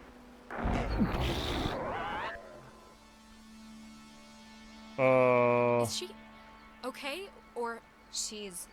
I think so. Clarissa, are you okay? You scared the crap out of us. I'm fine. I'm fine. Okay. Are you sure? 'Cause that didn't look great. Clarissa, was any part of you in there just now? In where? What are you talking about? You were like... I mean, were you like sleepwalking? Or... Can you remember? Or... How did I get here? You don't remember how you got here? The usual answer to any question tonight has been, I have no idea, and sorry to say, but this is no different. So, you're just blank? No, I remember something. I remember you with that radio. And I remember feeling like you were the reason all of this was happening. I mean... Wait, it's Clarissa's turn already? Yeah, it's my turn. What do you mean it's Clarissa's turn already? I haven't even asked one question. Everyone's asking me. I get to do the asking now. Oh, guys, okay, I know you think we're still playing Truth or Slap or whatever, but this isn't real, so... Well, wait. Clarissa hasn't gotten a chance to ask something yet, so... Yeah, and you, of all people, should know what my question is gonna be, because I'm not gonna waste it. Alex, what did you do? Explain why me and my best friend, and your idiot best friend, and your new stepbrother are... Look, when we went into the cave, we found a thing, and I used the radio to somehow tune it in, and I think it jump-started everything. I see. But I mean, come on, like, who knew this would happen? We thought it was a weird trick of light or something. Jonas, now you're seeing who you're stuck to until graduation. Clarissa, seriously, I can vouch for this. This isn't her fault. It has to be her fault. Of course it's her fault. There's no other way this story goes. She creates chaos. Why? Why does it have to be my fault? Why does it have to be your fault? Are you kidding me? No, come on, Clarissa. Let's not do this right You're now. gonna learn, Jonas. I swear to God. The town looks at her like she has a red letter tattooed on her freaking forehead. Clarissa. And the giant, lit up Christmas tree reason why is that Michael is dead because of her. Because of her. Like, do you understand? It would take a very sick person to see it that way, and I would love to hear the explanation. Michael was gonna leave town. He was free. He was out of here until this one convinced him to take her swimming for one last God knows what. And he drowned. He drowned in Horn Lake while this one could barely flap her arms. Clarissa. She is a pup. You are completely insane. It's like all those after-school specials that warn you about inhuman monsters. We're all secretly talking about you. Yes, the person who didn't kill her own brother is the monster in this picture, of course. Okay, I'm sorry, but enough. Clarissa, that's enough. It's too much right now. I can't believe, seriously. Nona, it wasn't my fault. Really. I don't, Alex, this is none of my business, okay? None.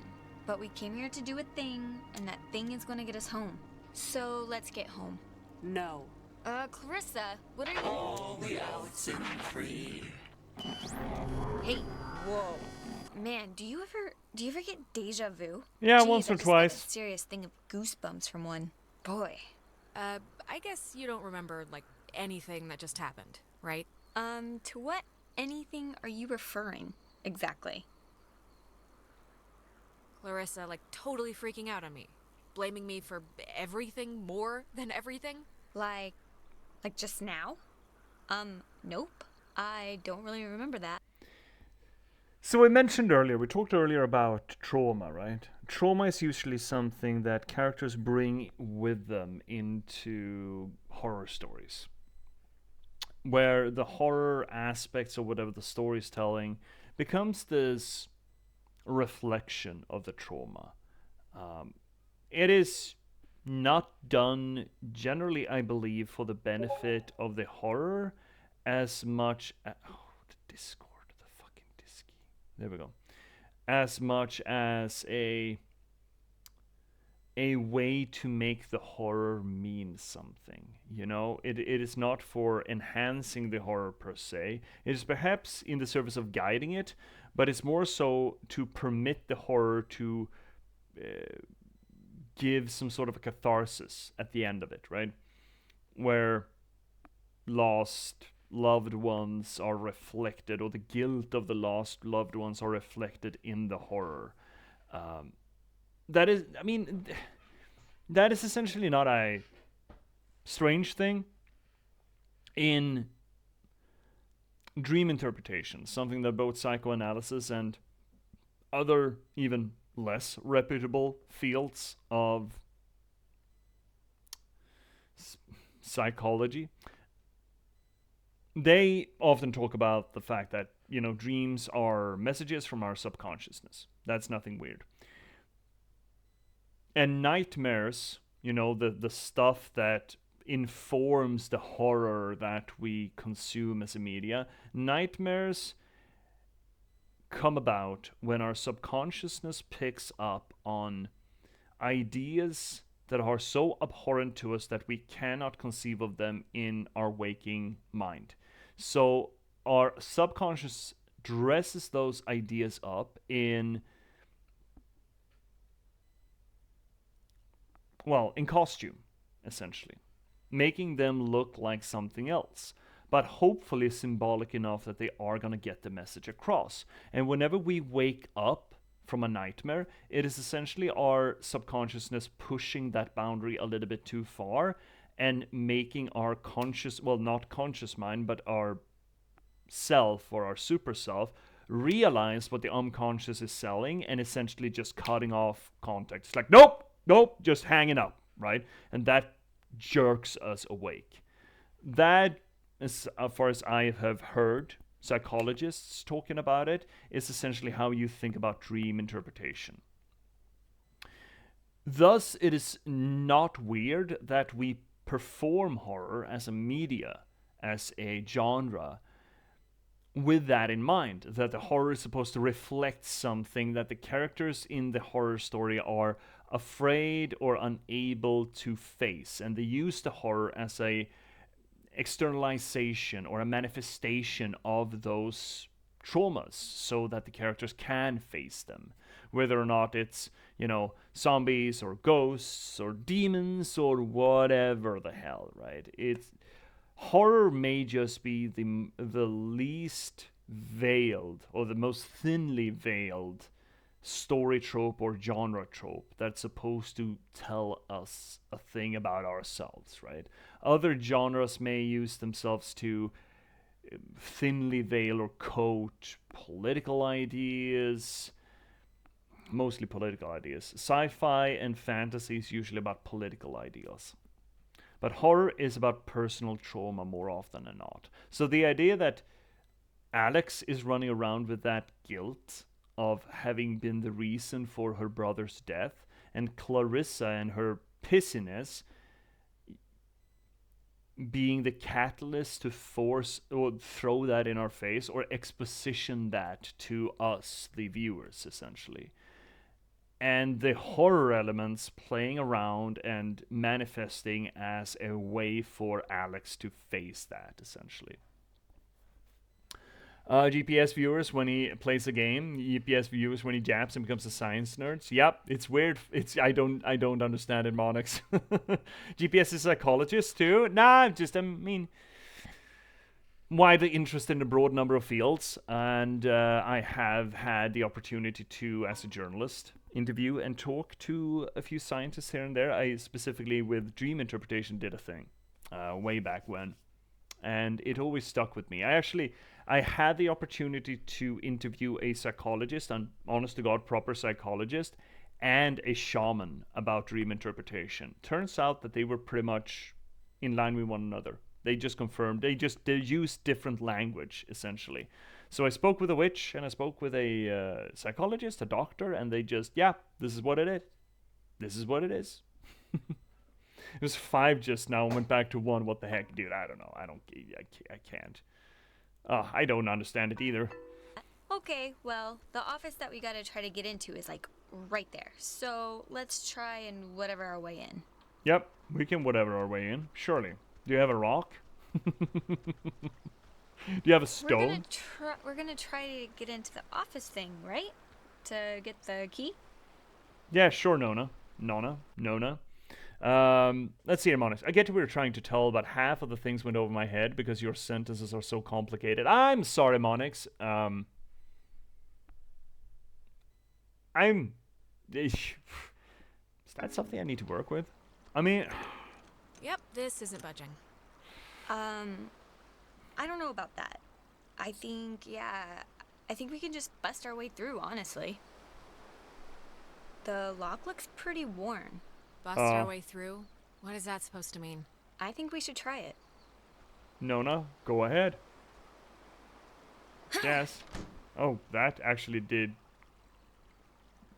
Cross your fingers and hold your thumbs. That went real fucking easy. I mean, it's about the language used to talk about this stuff. So, complicated language is technically meant to make complex issues more understandable because it's specific language, right? However, considering we don't use that kind of specific language in our everyday speech patterns, it becomes alien to people who don't regularly use it. Likewise, unfortunately, people who do use that kind of language on a regular basis, whether or not it's their everyday life or their academics or whatever the fuck, they get into the habit of explaining bigger topics in that way, and thus you get a divide, which is unfortunate, but then again, it is dangerous also to move away from that sort of specific language and just talk with the framework of everyday language structure. Because everyday language structure does become increasingly less specific and thus easier to misinterpret. That's the whole idea behind academic language. You should not be able to misinterpret this, right? It takes me like 10 to 20 minutes to completely understand each and every word to analyze and under its true meaning and depth, because you write a whole novel in one message. Rich language. I mean, I get to some degree my bad, but it's also, you know, practice and training kind of thing. If you do it enough, you get more savvy with it, just inevitably. Ooh, mural. Cool. Hey, know what kind of jet that is? Nope. Cool. Carry on. Alex is a nerd, I'm thinking. Alex might just be a nerd. To sign up for the aquatics program, please register at the front desk.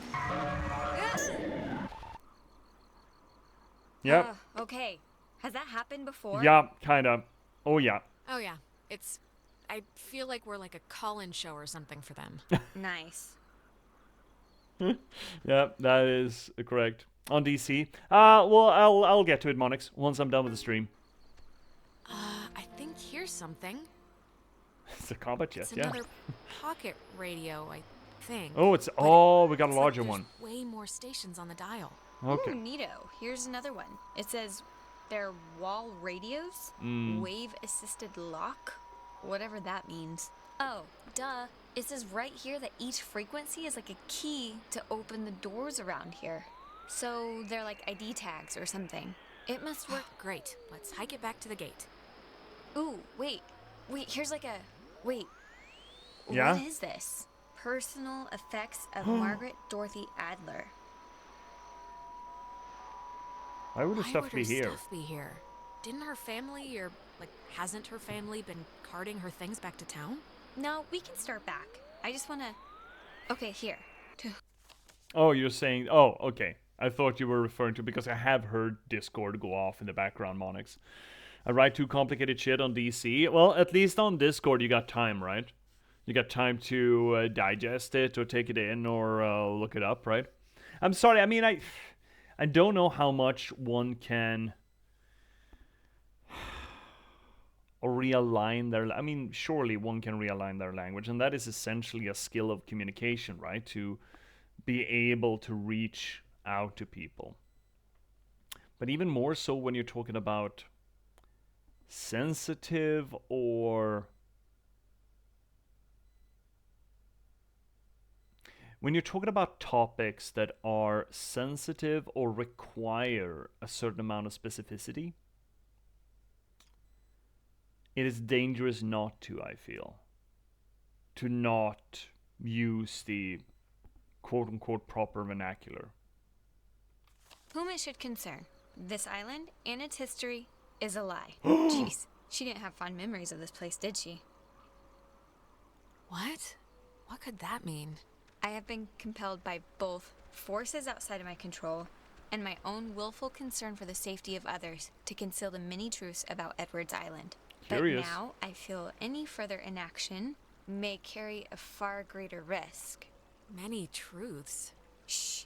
Inside you'll find 2 wall-equipped radios. I have commandeered the old Cardinal Station 140.1 and used it to relay clues to the nearby beacons buried throughout the area.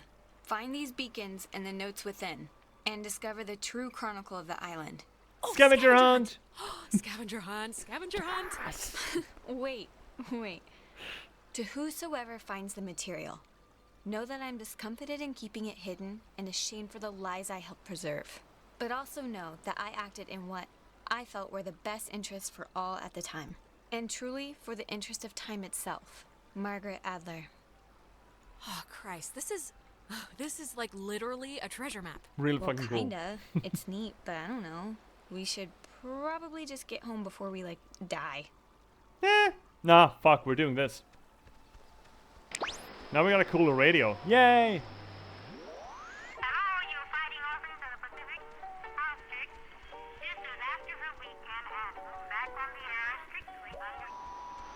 Much cooler radio. Really going to the bandwidth here. I'm looking for anomalies here, really. Can we even go here? No, we cannot because there's no boat. That's fine. I see here. Monix, English is not my first language, so please don't go harder. Well, I'll try to rein it in, yeah. It's too hard for me to take it in. Yeah, that's fair. I mean, the point of communication is that the message should be received, right? English is not my first language either, to be absolutely fair. But again, I have worked in it for a long time by now, so. both academically and, you know, as a novelist, as a writer.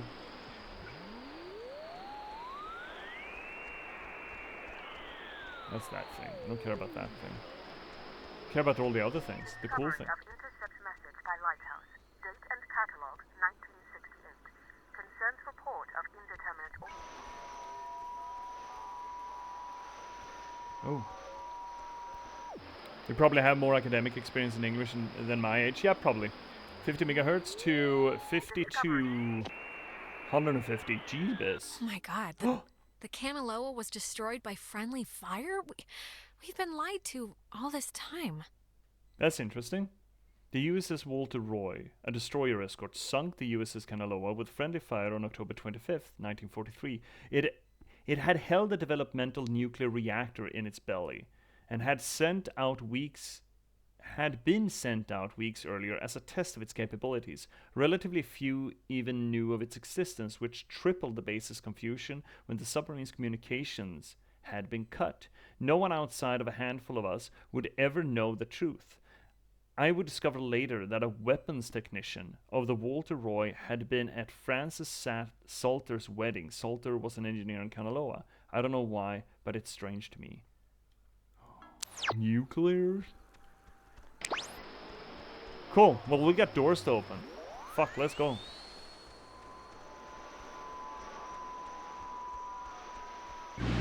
Whoop. Discovery of intercept message by Lighthouse. Date and catalog 1968. That's the same one. We heard that before. This is kind of fucking neat.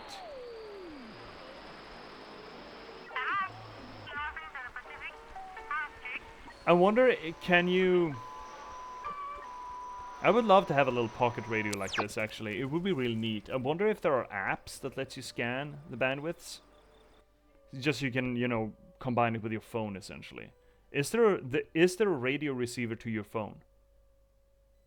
There isn't, right? It doesn't have a radio receiver. Alex, why are you wearing that jacket? It's like 75 degrees and the sun's out, you know? And I thought you said you were gonna go swimming anyway. Sun you is bring not a out. jacket, but you don't bring a swimsuit. Ah, Sun is fuck! not out. The sun is... I guess it barely came out just now. But see, this is when I get punished for watching the weatherman. He said it was gonna be like overcast. He said there was a chance for clouds. God Hey, damn Michael, it. we didn't bring drinks. Did we? I thought we said we'd bring drinks. Wait, Michael? Yeah? What is it? Did I almost step on a crab or something? What? Why am I here? What, you don't want to hang out at the beach? There's stuff in town, but it's all boring knick-knack shops or whatever. No, come on, Alex. No, I mean in this time period. Ah, jeez, you're hitting the existential nostalgia trip already? I get it, Alex. I would have been happier in the 70s. The 70s? It's like the worst time. Where's Jonas? Jonas? Who's Jonas? Is someone else coming? Yeah, is that a friend of yours? Just... never mind, I guess. Okay, Clarissa, take a note. Remind me to check the yearbook for a Jonas, so I can make fun of Alex's secret boyfriend. Noted. Today turned out to be a flawless day. It really did. Yeah, no, it did. It really did. I wanted to bring a kite, but thought you'd laugh at me. Yeah, it really is kinda ideal, actually. Yeah, I'm like right about to start sweating, but I'm not. No, it is perfect ice cream and tennis weather. That is rare. Fuck. So now the ghosts are torturing Alex. That's great. Let's see him, Onyx. Amateur radio, 6 meters. The 50 megahertz band is popular among amateur radio operators for various communication modes, including voice, digital, even moon bounds (EME) during certain propagation conditions. Television broadcasting. Some low-power TV stations may operate in this range, particularly in the 54 MHz to the 88 MHz segment. VHF airband. The range includes frequencies used for aviation communication, primarily from 108 MHz to 137 MHz. These are the ranges we didn't cover earlier. Yeah, they are. Great. Getting better radios. Holy shit, we need to tie this off soon. I'm not gonna run long for tonight. I got an early morning and I am tired. I don't know why I'm so tired. Am I sleeping poorly? I don't know, man. Or maybe just the postpartum depression of the patchwork and right, it was like a month ago that I finished writing the first draft of the 9th book. Right, I still haven't had my postpartum on that. It's been a spell since we did something, right? I feel like I haven't talked to you in a while. How have you been? What's been going on? How's classes? How's what's-his-face, Mr. Collins' English? Truthfully, I've Sorry. I think, I accidentally left my phone on the ferry, because I do things like that. Oh God, you idiot. Go get it before it leaves.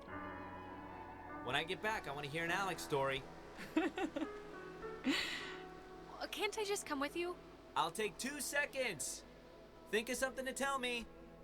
Shit. So... Do you... I guess you don't remember anything, right? What am I meant to remember? I'm sorry, did I forget something? I'm Our back. whole, island horror show. Ghosts and possessions and none of this is jarring like anything loose? If this is about Ren's movie, I mean, I told him I didn't want to do it. Half the script was an underwear scene, so, no thanks. I'm glad we could all do stuff today. Fuck. I'm glad you were cool with it. I mean, I know you guys are really close, and I know it can be annoying when somebody starts keeping all their time for their girlfriend or whatever. So, or whatever. I think it would be cool if we could, continue to do things together. Yeah, I totally understand. And yeah, let's do stuff, Cool. Michael, he loves you, a lot. I'm sure you know that, but Way to rub it in, he ghosts. talks about you all the time. Oh, Alex did this, and Alex let the frogs out in science class. Isn't she hilarious? Yeah, well, I love him too. Had to fight the skipper for it, but he didn't reckon how many squats I could do. What's it up to, 6? Only on burrito days. On non-burrito days, it's 8. Ah, Jesus, thank God you're back. It's like an eternity sitting here with this one. Thanks a lot. No, I know what she's talking about. Hey, I'm interesting, I'm entertaining. Uh-huh. See? Even he can't keep it locked up. Okay, alright, I was joking. Don't salt the earth now. So, I actually really want a cold something, so I'm gonna run into town and get a soda. Anybody want anything? Nah, I'm good. No thanks. I'll be back. Okay, I'm here. What's the story? This is rough. I want the news. I want the Alex first edition. What's going on? I've missed you, man. I've just missed you a lot, that's all. Hey, come on. I've missed you too.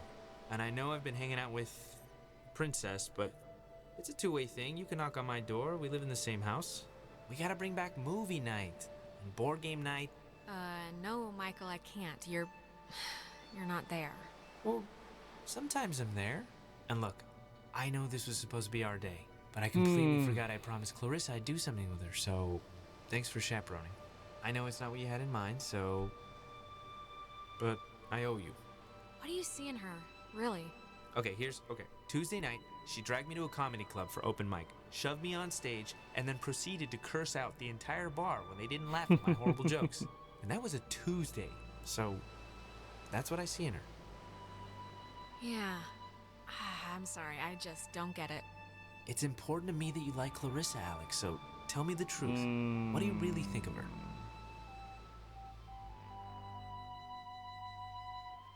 Stick with it. Stay with her. If she makes you happy, if she makes you laugh, who am I to say anything otherwise? Thank you. Good blessings, good tidings. You know, I never noticed. That's a good-looking jacket. I should ask for it back. I don't like my new one. Oh, it's his Feels jacket, like I got of course shoes on it my is. arms or something. You know what, Bucko? I need it more than you. Bucko? You haven't called me that in years. Yeah, back we go. Oh, well, that sucked. That was cruel and unusual punishment. Alex, are you... Alright, are you back with me now? Have we been Man, out for you've like been an hour? acting like a I don't even know how to put it, like a bird, just flitting around in circles for 10 minutes. I was about to like slap you or scream or something. It's been not fun to watch in light of everything. Didn't you notice I've been, like, gone for the past whoever knows? I was just, like, leapfrogged back in time. Huh? Back in time? What are you talking about? Really? I You don't didn't know leave. anymore. We've been here the whole time, both of us. Well, you more physically than mentally, I guess, but... Okay, so that seems to suggest that whenever people are possessed, their minds or attentions are brought somewhere else, right? So that was us being possessed. Potentially. Hypothetically. Maybe. But other people don't seem to have a memory of it. At all. Why are we special? Curious, curious, curious. Man, this game is good. It's good. It's really good. I'm looking forward to specifically to see like second playthroughs and stuff. I'm gonna do some research and see if it's worth our while. I think it might be. In that case, this just might be what we jam for a while once we're done with Control. This game is getting weird. Dude, it's been weird, Monix. It got weird. It's been weird this entire stream. Dude, we got photos of fucking ghosts. Oh, well, shit. I'm gonna show you. There you go. Look here. We took this fucking picture. There's a fucking ghost in it. Look. We kicked ball with a ghost. We took a picture in a mirror and we got this. Shit's fucky. We saw Clarissa jump out of the window. Then she was sitting on a lamppost.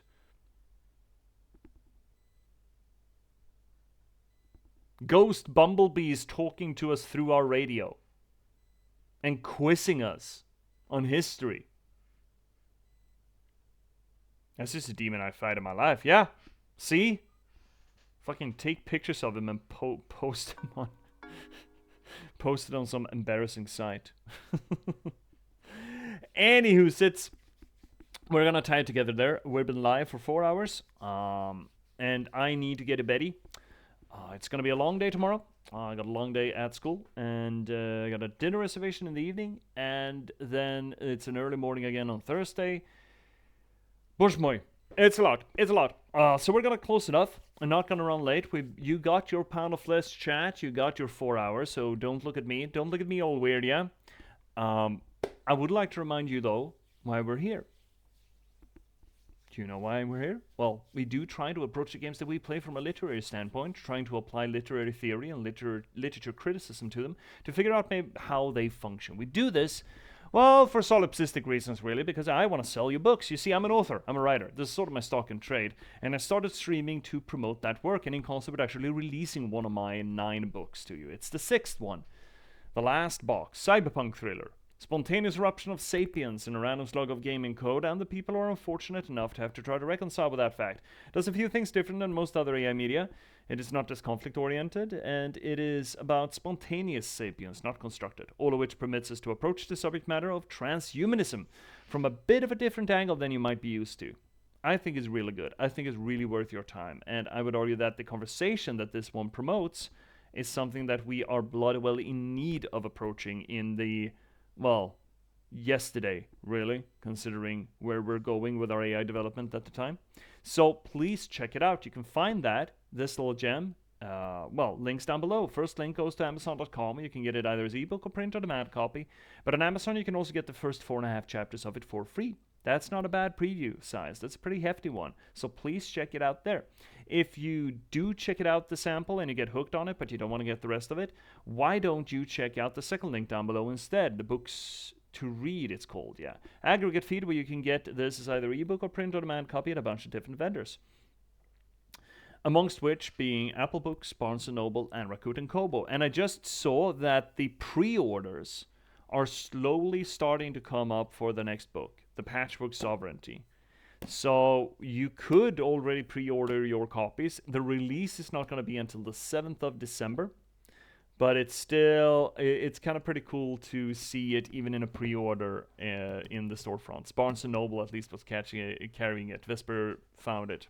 Today's sponsor of the stream is The Last Box by J.P.S. Lindberg. Yeah, well, I guess it's the other way around, right? I'm sponsoring the book rather than the book sponsoring me, but either way, check it out. It's cool. I really like it, and I'm stoked about getting the next book out to you. It's gonna be real fucking fun. See what you think about it.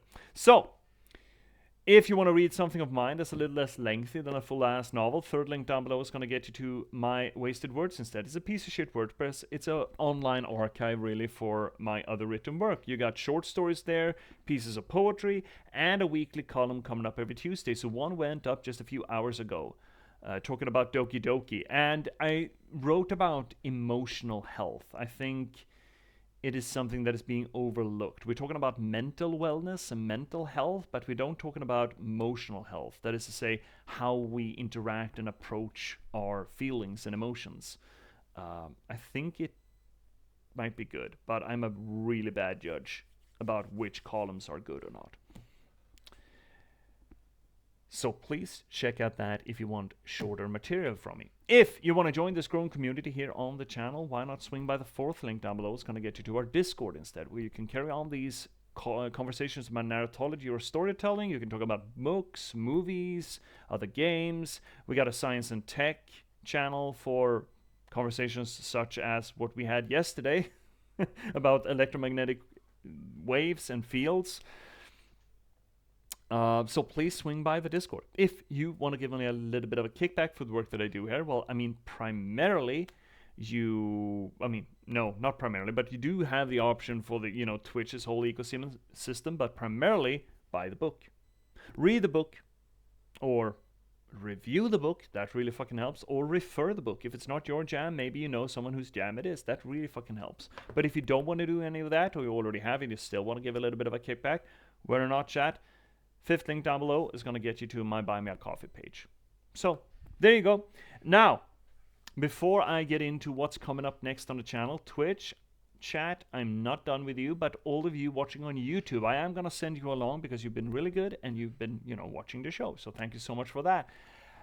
I will see you as soon as you click on the next video coming up. And until you do click on whatever's hovering around my head here. Thank you so much for watching, and good night, YouTube. See ya.